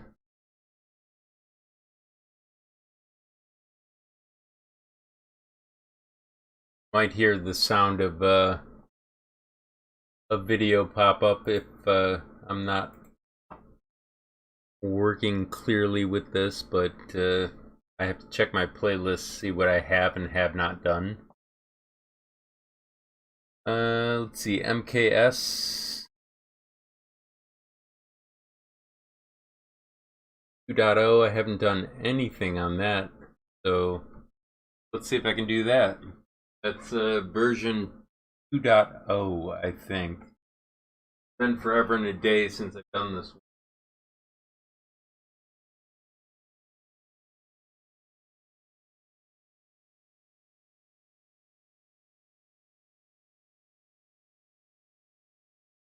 Okay, we move this into the frame in a second.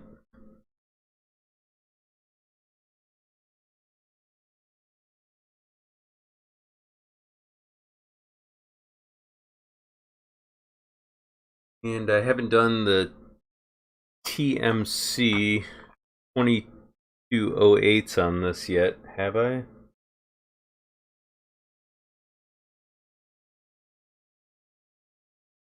Check to see if the framing is good. Actually, I think I have their chip. Gotta find it.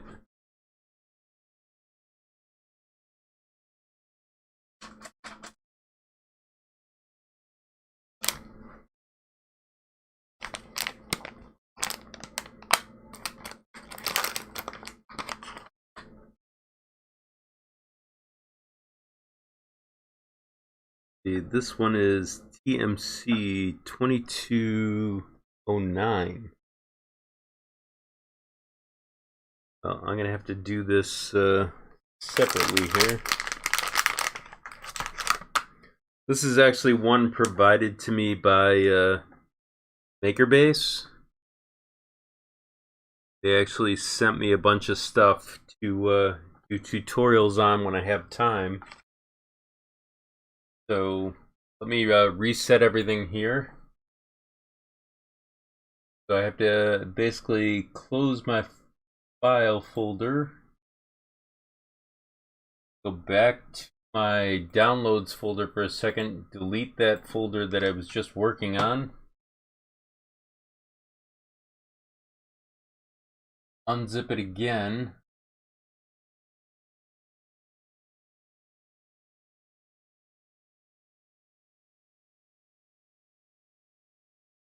this takes a second to unzip. One of these days I'll actually start doing computer upgrades, because I know a lot of people want to see how to compile faster. Is the ramps 1.4 a good option, or should I buy a ramps or buy a 1.6 or SKR Turbo? That depends upon your wants and needs. The SKR version 1.4 is pretty much everyone's using it now. It's 32-bit. The ramps is 8-bit, but is very reliable, and there's a huge user base of it. This board right here. The advantage to this board is that you can use it only with 12 volts, because you have to modify it to do 24 volts, so it's not safe for anything above that, but I prefer 12 volts only because I have better luck with it, and there's more parts available, meaning like fans. And this board has a lot of features that other boards don't have, because the pins are all exposed, meaning that you can work with more pins. So it's a great way to do multiple fans and control them. But for the advanced steppers, it does have drawbacks, meaning that it's not native to the board, so you're going to have to use a lot of jumpers to set it up. That's why I haven't done a lot of tutorials on it. It's just the safety of setting it up is kind of difficult for me in a video, and I don't want to show people the ways to set it up that involve modifying wiring. I'm trying to stay away from soldering if possible during tutorials. So let me see if I've got everything reset here. Gotta go and double check my environments. Okay, that's set. What else do I need to set? Jumpers, are they in the right position or are they default? They're not even on there. So I've got to pop this jumper out because I think it's for UART. I also have to double check the directions. So I have to actually go and look it up because it's been forever. So I'll take you over to the browser and show you what I'm doing. So this is actually what I'm going to search on. It's GitHub, if I can spell. Then it's going to be MKS version 2.0. This will bring us to the GitHub page. On the GitHub page, I'm actually just going to search for it by going to repositories. I'll type MKS and we'll see if we can find it.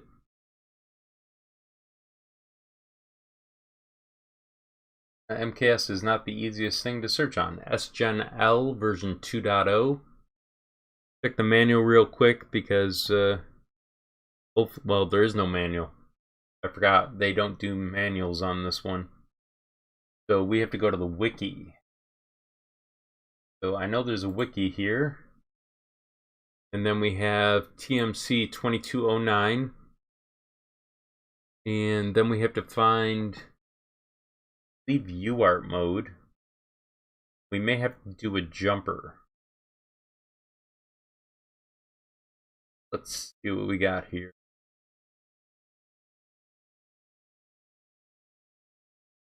Sensorless homing.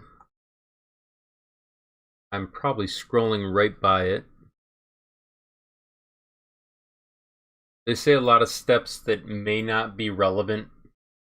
We're going to skip this for now because I don't think they understand their steps, but here's UART right here. So I'm going to leave this jumper over here. And I think we're good to start.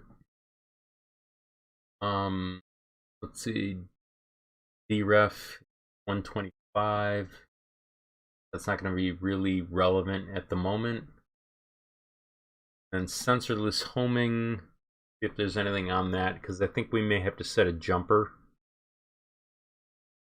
Let's see. Jumper cap set. Direct drive, IC power. We have to be on 3.3 volts. We're already on that. And the minimum X says jumper cap set on X minimum. So I need a second jumper cap. So now I got to find my jumpers.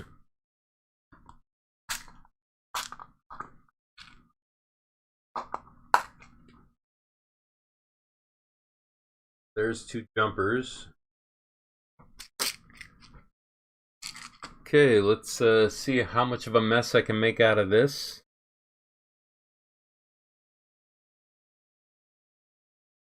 Just clean up prettiness of this. And I need power. Gotta examine this real close. Let's see. There's minus and positive. I'm just trying to make sure that I'm touching the right things here on the board. So I got to go back and check the manual to see if there's a pinout diagram. So if I go back and back again, hardware.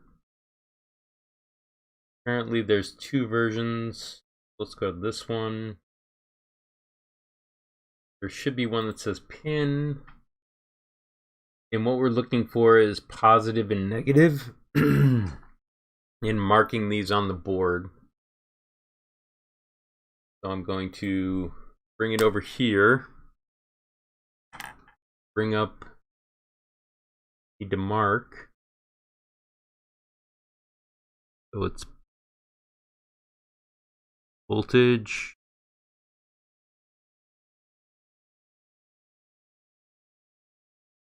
voltage. These ones technically don't matter because most of the time you're running actual hot ends, so positive and negative don't apply. And then fans are positive on the left. Probably not going to be able to see that. There we go. So that's good for now. So we're all set there. So let me get ready to record here. Let me check on the chat before I do that.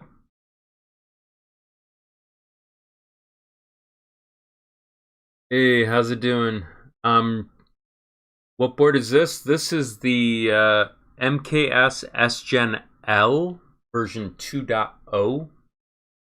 I'm going to be showing how to do sensorless homing with the TMC5160s. It's been a while since I've done a tutorial on this, so hopefully it'll go well. Otherwise, I'm going to be stopping and then doing another thing on it. But essentially, I'm just recording tutorials today, and hopefully I'm doing them right.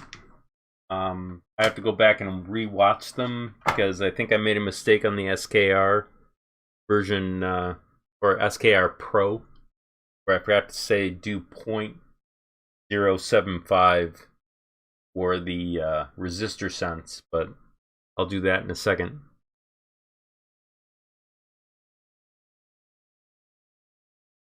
So let's get this going. So I'm going to be talking about the tutorial, so in a moment I'll be actually just talking with myself for a few moments, probably a couple minutes, and then I'll go back to the chat, so just keep that in mind. So here we go.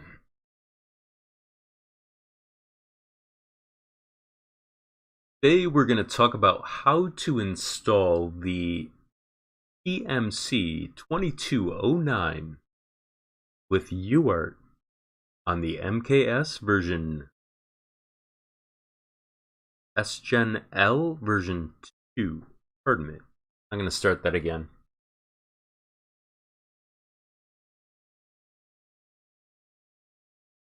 Today we're going to talk about how to install the TMC5160 on the MKS SGENL version 2.0. Now, as you can see, we have a stepper board here for the MKS SGENL. I'll zoom in on it so you can see what I'm talking about. And essentially, this is the TMC5160 version 2. And what we need to know is where the enable pin is, which is located in the upper left-hand corner, or excuse me, bottom left-hand corner of the board. And that'll allow us to connect it correctly. So in order to verify where the enable pin is, we could use the actual back of the board for reference, but for now, I'm just going to point out where the enable pin is located, which is right over here. Now, the advantage to this board is that it allows sensorless homing so that you don't have to connect your end stops. You can just use the overcurrent that occurs on the board with the sense pins that are located in the front of the board. They're right here. So to connect this, we need to know where the jumper goes. So we're going to go over to our web browser. And inside our web browser, we're going to look up what the pinouts look like. So over here, you can see that we know where the enable pin is located, being here. And if we go back, go over to the wiki, we can see down below how to set up a TMC5160. Just so people know, I was provided this board and stepper by MakerBase, in order to make this tutorial. But I will be placing Amazon affiliate links in the description for your convenience. So as you can see down here, they talk about where the jumper needs to be on the board for that configuration. So I'll show you that in just a moment. And they also say that if we're doing sensorless homing, that we should place a jumper on the actual position that we're working with. So I'm trying to find that reference right now. Here it is. So for sensorless homing, we have to have the UART. We also have to have the the drive IC power at 3.3 volts. And IC is integrated circuit. And then we have the jumper cap set on the X minimum. So I'll show you how to do that now. So we're going to take a jumper and we're going to place it on the pin that they suggested, right here. And we're going to push this down so that it's in place.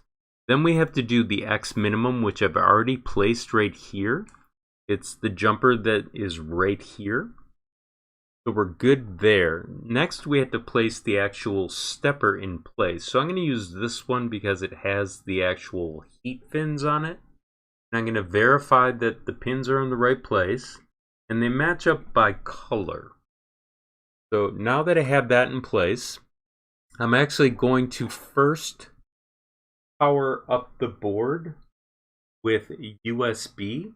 And then we'll actually configure it later on with the actual power cables. So I'm going to plug this in, and this will allow us to connect to the board. We're already set to 3.3 volts with our jumper over there. So we're going to go over to VS Code. Inside VS Code, we're going to open up the actual folder that we're using.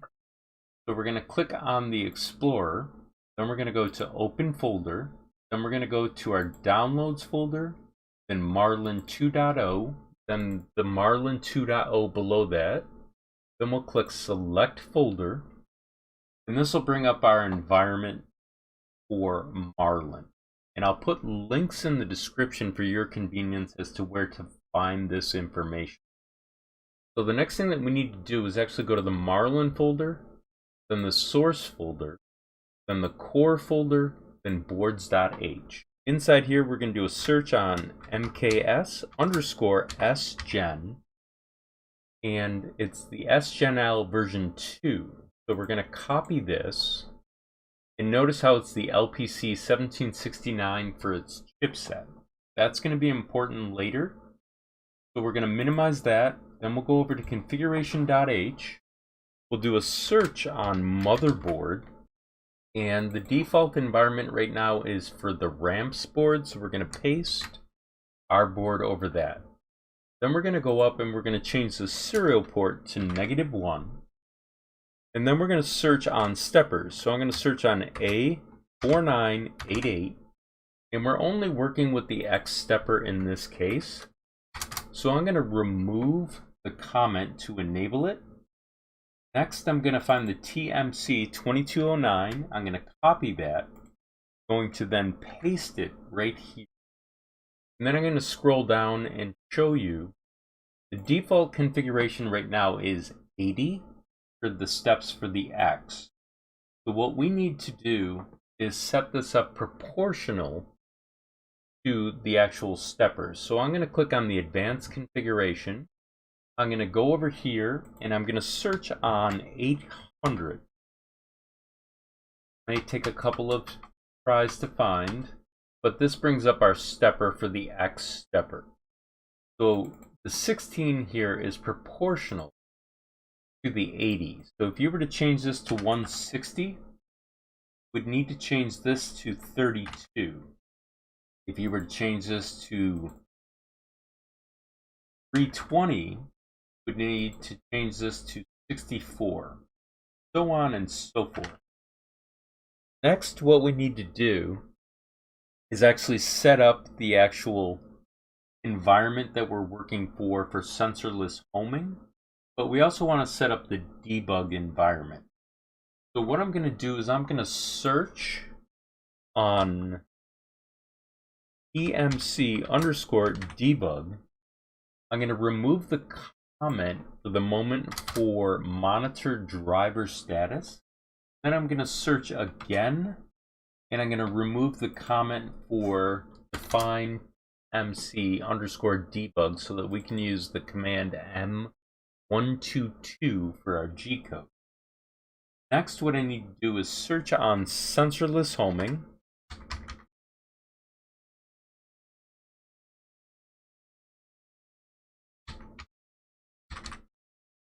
And as you can see, I've gone too far in the wrong direction, so I need to go up here. And I need to enable it by removing the comments right here. This will allow us to use overcurrent to set up our current sensorless homing. Because we're using sensorless homing, we need to set the value for this. The optimal value that I found is around 125, 120. So that the bump is soft enough. So that takes care of the X-stall sensitivity. There's also something else with sensorless homing that you can do. Down here, if you have sensorless homing, it will back off for the X and the Y if we set this by removing the comment. For now, I'm going to leave it alone, but there are instances where you would want to home and then move over your surface. But for now, we're not going to cover that. And then there are other settings that you can set in here that I have not set. But the reason for that is I just want to show you how to get up and running. But I will show you over here that if your sensor, if you're using this without sensorless homing, you're going to want to possibly invert the direction that you're moving. So search on invert, and if it's not getting to the actual end stop that is in the wrong direction, you'll change the logic from false to true or true to false depending upon your configuration. So now that we have that configured, we have to configure platform.io.ini. So right now the default environment is the Mega 2560. So we're going to search on MKS SGENL. And apparently we don't see any results. So we'll search on SGEN, but we can't seem to find it because it's not listed in here. But earlier I told you the default environment was going to be LPC5160 for its chipset.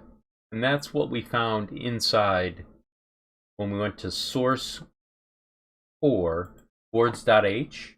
Our chipset was located right here, and this would be our default environment being the LPC5160. So to load this, what we're going to need to do is actually, now that we're set in platform.io.ini, we're going to do a clean. That's because I may have previous builds here that might cause failures. And then I'm going to do the upload. And the upload is basically a compile or build with multiple files that are then uploaded to your board. So I'm going to click on that. And this should compile a build and then upload to our board. One way that we can verify that is we can check over here where it says firmware.cur. This is currently what's loaded on the board. So when it's complete, this should populate with lowercase firmware.bin. And this is actually your current build. So if you wanted to change this, to reload it, you would rename it to this and then power cycle. But for now, all we're going to do is power cycle the board by removing the USB. So I'll show you what that looks like. So we're going to take this out. Then we're going to put this back in. And this will then load our firmware. So once this completes, it should pop up with the correct date and time, as you can see right here. And so that we know now that we've loaded it, we have to actually prepare it so we can move it. So I'm going to go back to the desktop. I'm going to remove the power cable for a second. Then I'm going to connect a power cable to it. And the power cable I'm going to use is right here. And it has ferrule connections on it. And that's so that you can keep the wires contained so they don't accidentally cause an issue where they touch and burn up your power supply and your board. So to connect this, what we're going to do is we're going to loosen these up and then slide these in.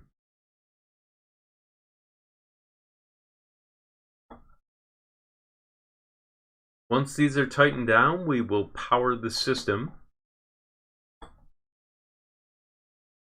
So those are good and tight. So we're going to connect over here. And now the board, we're going to actually connect the power. So give me a moment to grab the power cable. So the board is not currently energized with power, but we're about to do that. But we forgot one step, so I need to disconnect the power for a moment and connect the actual motor. Obviously, I can't see very well from here. I may have to zoom in. So let's figure this out. X, Y, Z, E0, E1, E1, so there's two Zs. So that should be in the right position. There's two fans behind here. I'm going to connect this. Then I'm going to connect the power. Then I'm going to go over to prunner face. And inside prunner face, what I'm going to do is I'm actually going to connect to the board. Now, one of the things that we have to keep in mind when doing this is the actual COM port. So I'm going to have to show you what that looks like.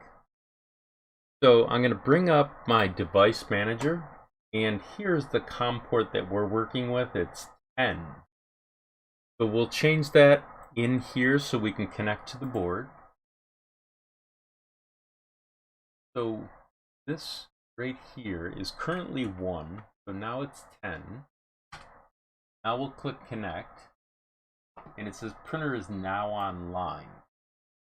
So what we're going to do is first test to see if it moves correctly. So we're going to move in the positive direction, and it's moving the opposite direction that we chose, which is okay. It means that we then have to invert it. But let's try homing and seeing how well this works.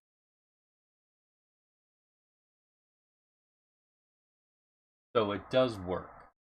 So we just have it set up to be in the opposite direction that we thought. So now I want to take a moment to thank everybody that's been making donations via PayPal and also Patreon, and taking the time to watch my video. And please like and subscribe, and have a nice day.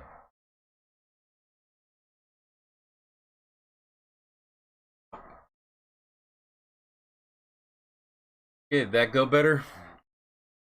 I know that was kind of long. Trying to do this without making cuts, meaning multiple scenes where I record and then take it apart, then record. This is kind of how I want to do it in the future. I know this might not be perfect for everyone, but it's one of those ways that I can actually show how to set it up and not have to break down my setup the entire time. Let me check on the chat here. Yeah, that was better than the last two. I have to actually re-record one of them in a moment. But that's sensorless homing. Let me pop this out. And then The next one is TMC5208.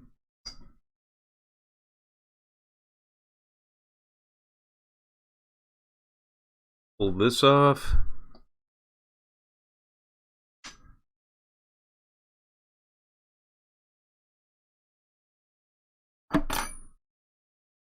And now I gotta find the stepper.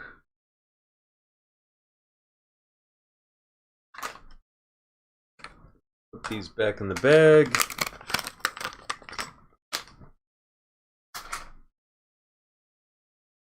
And here are the TMC5208s. These were actually not provided to me by MakerBase, but I bought them on my own. Originally, I did a tutorial with the other board being the version 1 of this with the ones from Big Tree Tech, so they do work. But this one I'm just going to do hopefully straight out of the gate. Get it right. Doubtful, but when I say that, it doesn't work out that way.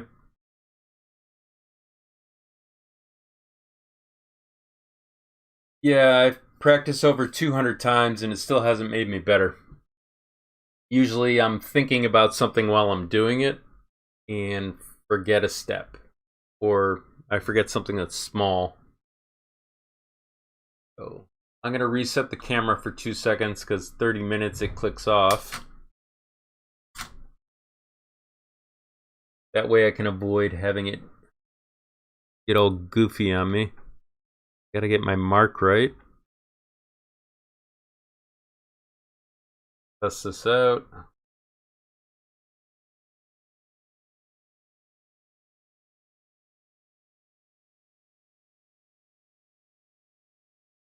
See the enable pin, it's not washed out too much. Maybe I can crank down the lighting.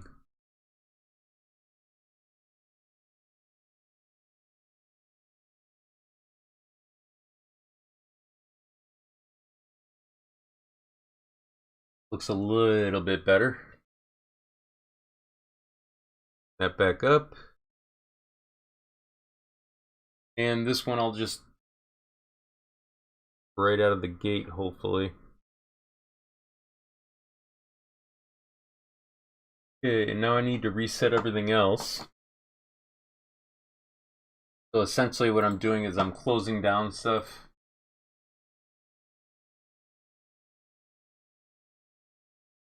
Because if I don't close it down, then it gets all weird in the background.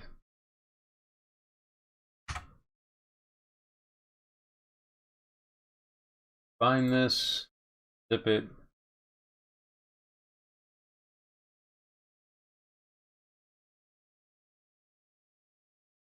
That takes a few moments.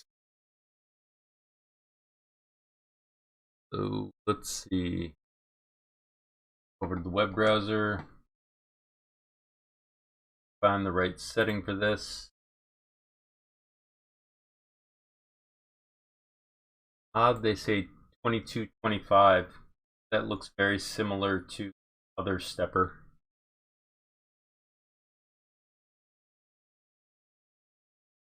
Say where to buy it. Here's the example. I think we're good to go. Back to the board here. Starting to wonder if I hit record on some of these videos while I'm talking, so I'm kind of humored to myself as if I'm not setting these things right up correctly. Okay, let's give it a try. Check on the focus here. Good. Today we're going to talk about how to install the TMC5208 on the MKS SGENL version 2.0. Now there's a couple of things I want to show you first. If we look at the TMC5208, you'll notice that in the bottom left-hand corner, there's an EN for the enable pin. This is to help us connect it to our actual board. And I'll show you where the enable pin is on the board for the X stepper. It's located right here. Here for the Y stepper, Z stepper, E0, and E1. We also have to keep in mind that we're on 3.3 volts for our jumper. So now we're going to check the actual manual that's located on the web page for Big Tree Tech, or excuse me, not Big Tree Tech, for MakerBase. So on this website, well, I'm going to start from scratch. Clear my throat, get some liquid. Apparently that didn't go well.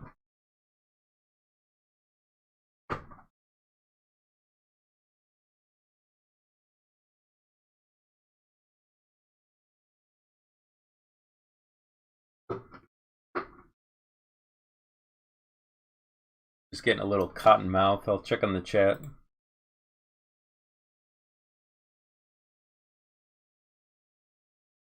Yeah, a lot of people seem to like my tutorials. Of course, most people want them translated, so this is why I have to do them this way, so I can translate them. Unfortunately, the live streams take forever to translate. So when I upload these, they're ready to go. I just have to wait a half an hour to a day the translation to take place for English, for closed captioning. Then I can translate them into foreign languages. Yeah, sometimes I forget to switch screens a lot.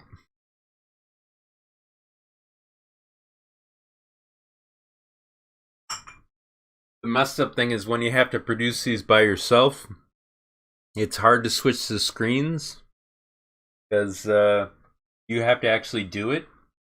Whereas you get very enthusiastic about what you're doing and then realize you're not doing it. So here goes take 2. Today we're going to talk about the MKS SGENL version 2.0. This is a chipset that's used to drive your steppers. Oh, that didn't go well.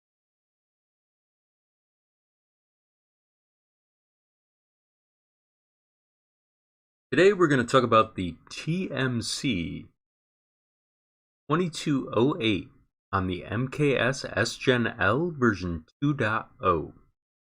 Now I need to point out a couple of things on the MKS 2208 for the stepper made by TMC.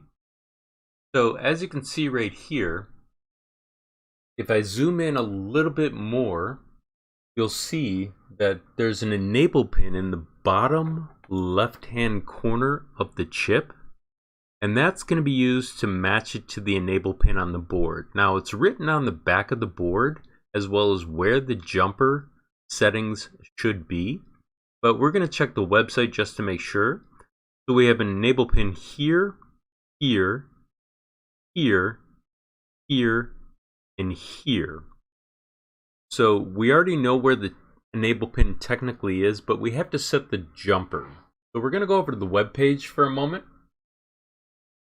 On the web page, as you can see right here, I have the actual TMC2208 up, and they put a little bit of information as to where the jumper needs to be, which is right here. This will also be on the back of the silk screen to the board. So that's all we need to know to set this up for the moment. So I'm going to go back over the desktop here, and I'm going to hook up the jumper. So the jumper is located right here, and I'll show you where I'm putting it. So it's the same set of pins. Next we have to install the actual stepper, and as you can see, it's green on one side, black on the other, which makes it quite easy to match it up. So we're going to put that in place. Now normally you would run this with cooling fins on top, but I've taken it off so that you can actually see what's occurring. But you'll also want to run a fan on this to keep these cool. So I'm going to place this in here, for our actual stepper driver. And I'm going to connect the USB for the moment. Now keep in mind that you need to be on 3.3 volts for the actual stepper IC logic. That's something that I may have forgotten a moment ago. So I'm going to power this up initially just with USB so that we can configure it in Marlin. And so I'm going to go over to Marlin in a moment and show you what the environment looks like. So inside Marlin, or just before I do Marlin, I'm actually going to show you that there was a firmware recently loaded on the board. This is the current firmware. This will be important in a moment so I can show you what's occurring. But for now, inside Marlin, we need to go to our Explorer, then open a folder, then go to our Downloads folder, find the most current version of Marlin, then open up the next Marlin, then select the folder. And for those that... Wrong screen. Now you guys know why this is so much fun. Ugh. I'll reset it in a moment. At least I'm not saying what I normally say when I do this. I'll transition back to, well, I'll start on this screen again, but I'll start over again.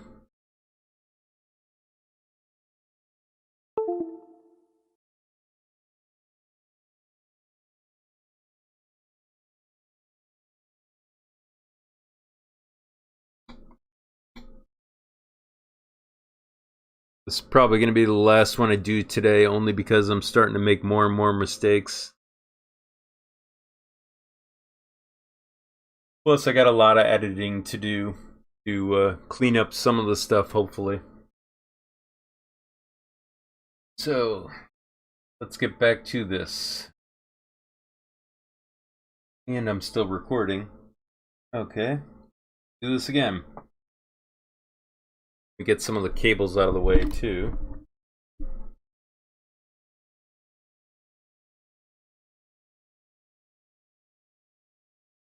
Today we're going to talk about how to install the TMC5160 on the MKS SGENL version 2.0. Now I'm going to zoom in on the MKS 2208 so you can see where the actual enable pin is located. And if you can't see it quite well, let me adjust this a little bit so you can see it better. But it's located in the bottom left-hand corner of the chip, right here. So if we go to our board, on the back of our actual board, there'll be a silk screen saying where the enable pin is located, but I'll point it out for now. So the enable pin on the board for the stepper is here for the X stepper, here for the Y stepper, here for the Z stepper, here for the E0 stepper, and here for the E1 stepper.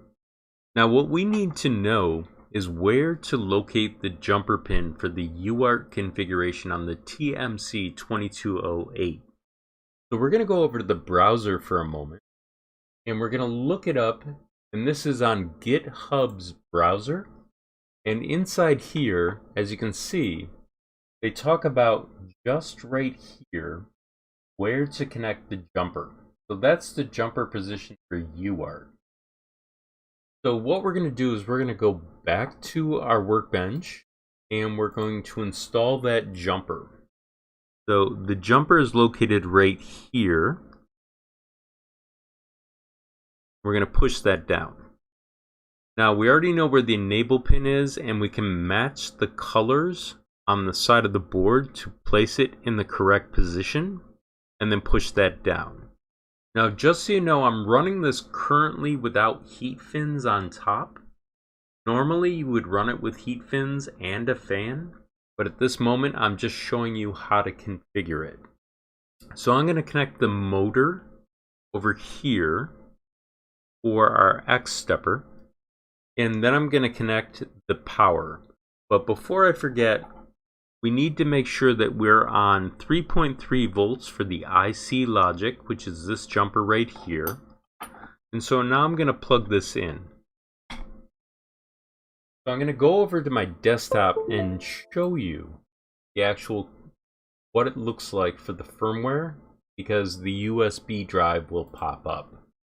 So over here we have our firmware. This shows the configuration that we're going to use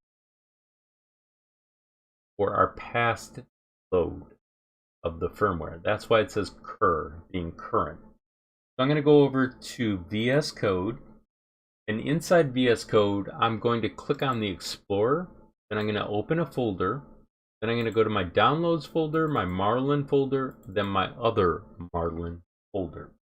I'm going to select the folder. Then what I'm going to do is I'm going to find the board that we're working with.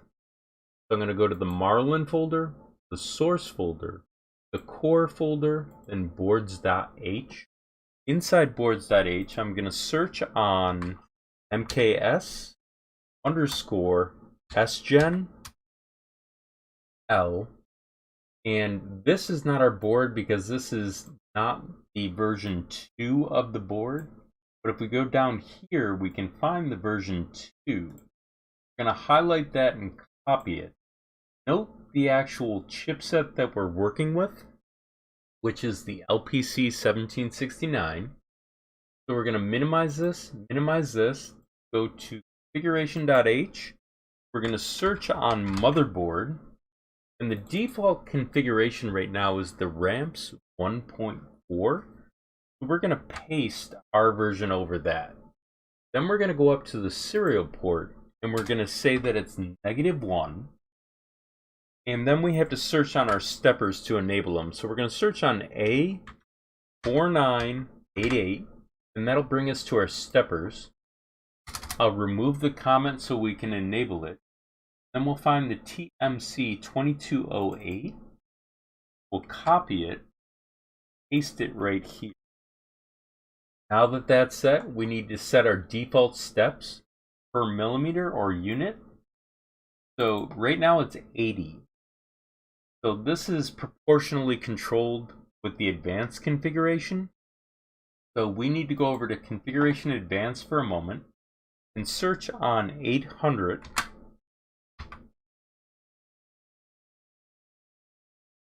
And this is our X current. Now you can change this. Normally I change it to 750 in my configuration, but what we're interested in right now is the microstep setting right here of 16. This is connected to the 80. So if you were to change the 80 to 160, you would need to change this to 32. If you were to change this to 320, would need to change this to 64. So on and so forth, all the way up to 256. So now that we have that set for now, we need to set a couple of other things. So depending on your configuration, configuration.h, we have to search on invert. And depending upon where your end stop is located, you may have to change this from true to false or false to true. So this should move when you're homing in the direction of where your end stop is located. So back to configuration.h, we do have to set a couple more things. So we're going to search on TMC debug. And we're turning on debug so we can check the status of our stepper. So I'm going to remove the comment for monitor driver status. I'm going to search again on TMC debug. So we're going to need to remove the actual comment for TMC debugging. Excuse me. Then we need to set our default environment. So I'm going to go to platformio.ini. And currently this is set for the ramps chipset of the Mega 2560, but we're working with the LPC 1769. So we're going to set that. And then in order to compile this, we're first going to do a clean to make sure that there's not a previous build interfering. And then we're going to click on the upload, which is a combination of build and compile. We're going to click on the upload button, and this will push it to our actual SD drive or USB drive on the MKS SGENL version 2.0. So this should complete in a moment, hopefully with no errors. If you do have an error, always go to the first error to fix it, because that usually cascades other errors if you have an issue. But let's check to see if it copied over. It looks like it did for firmware.bin. So we're going to go over to our desktop for a second on the workbench. And we're going to disconnect the USB so that we can load the actual build. And we'll reconnect it. And there'll be a flashing light, hopefully. It's very quick, so you may not see it. It, I believe, is the blue flashing light. Once that's complete, we're going to disconnect the power again, so we'll give it a couple seconds. So that looks like it's good enough. And we're going to connect power to it. Now, when we connect power to this board, we're going to use ferrule connections. And just so you know, the ferrule connections will be an Amazon affiliate link that I'll put in there. But the board for the MKS SGENL version 2.0 was provided to me by MakerBase. The stepper was not, but I'll put affiliate links in the description for your convenience. I'm going to slide these in, and as you can tell, I actually marked the top of these, being the red mark, for the actual voltage. That's so that I remember where to connect these correctly. I'm going to slide these both in and then tighten this down. This will provide a safe connection so that we don't have to worry about possible issues of damage to the board. So once that's complete, we're going to reconnect the USB. We're then going to connect the power, and hopefully everything will be safe. So the board is now powered.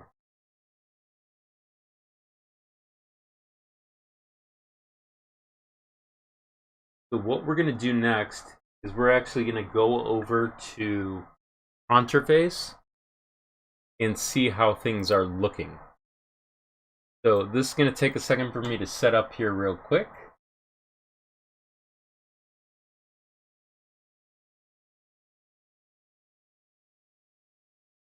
So inside interface, we're going to connect to the device. Right now we know what the COM port is. It says the printer is now online. So we're going to test to make sure that the stepper is okay with an M122.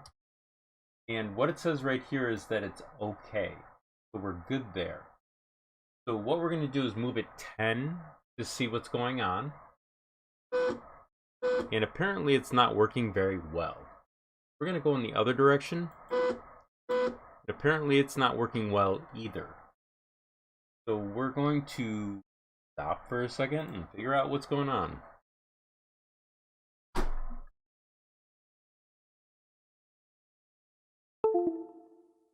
So that wasn't going well. See what's going on here. So the jumper's in the correct place. The board is connected correctly. So in this case, I don't know exactly what's going on, but that's good to know. See what's going on in the chat. Yeah, the VREF might be off. I don't want to show people how to adjust it today. But essentially the VREF might be 1.25, I think is what they're talking about. But normally they set them in the factory. Yeah, normally I would restart from a scene, but I'm trying to record these all in one, which is is not going very well today. But let's see. I'm gonna pop in a different stepper and see what's going on. Maybe I can just cut in that piece. So let me see where I am. To drop this in. This is a different one from this one. Maybe it's okay. Or we'll see smoke, one of the two. Plug it back in. We're just gonna check to see if it moves okay. Disconnect, reconnect. Check the status. This is okay. Yeah, that's horrible. I know I've experienced this before, so it might also be that there's a power issue with the resistor sense. So let me check to see if it's in the browser.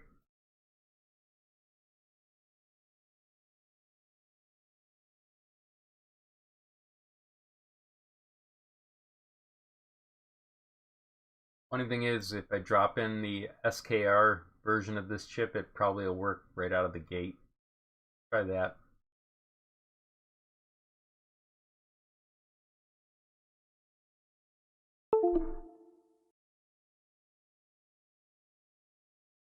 Might be the reason I didn't do a tutorial on it. So here's the TMC5160. Make sure I'm orienting it correctly. Putting it in. That there. Powered up. Try reconnecting.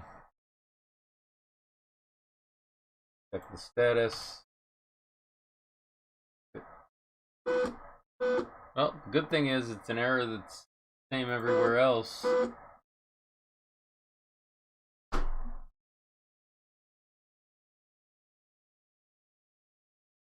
So, awesome. So the jumper is in the right position. Where is it?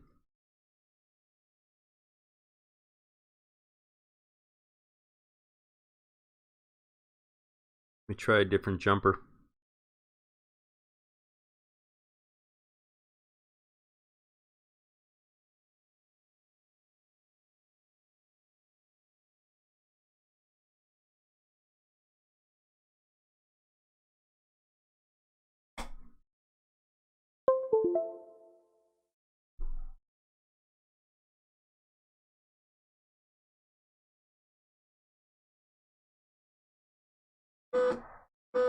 That's awesome.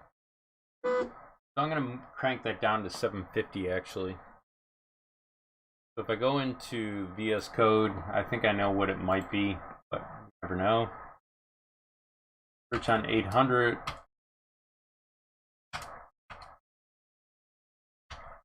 The current to 750.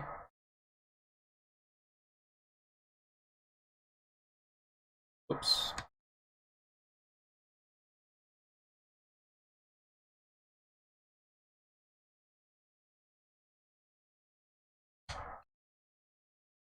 Try this again.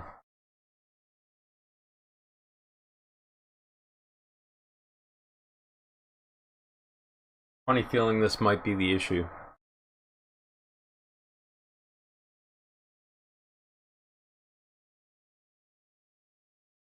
Disconnect the power while that's going on. Connect the power over here. Reconnect the power.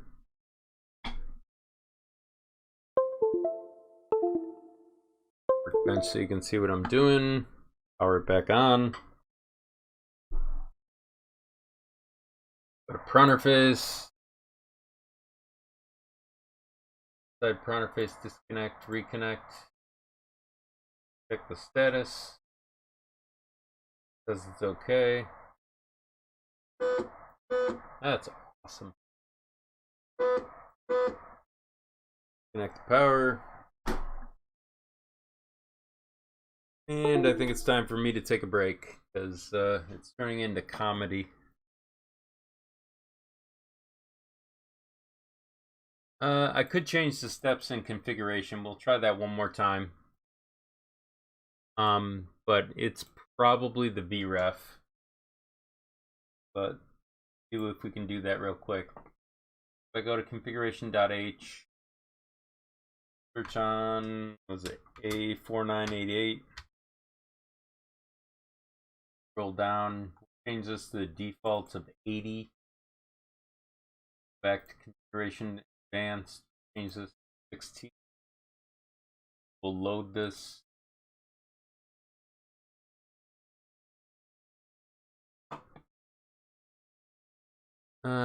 Sorry, I just clicked on somebody by accident. Hang on. What is going on?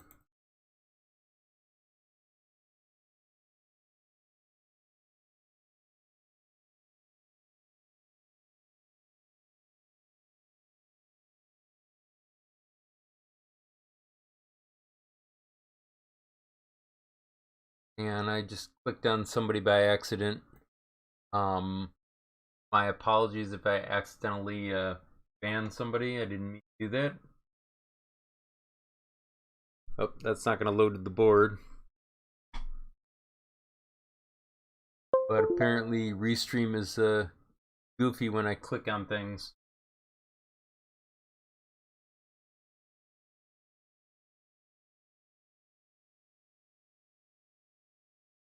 Okay, let's go back.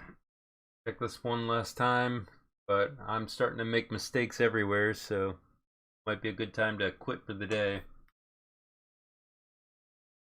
Power it back up. Whoops.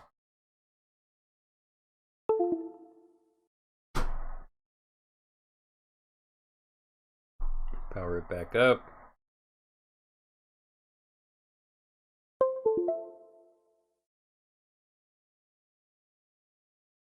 Okay, it's up and running.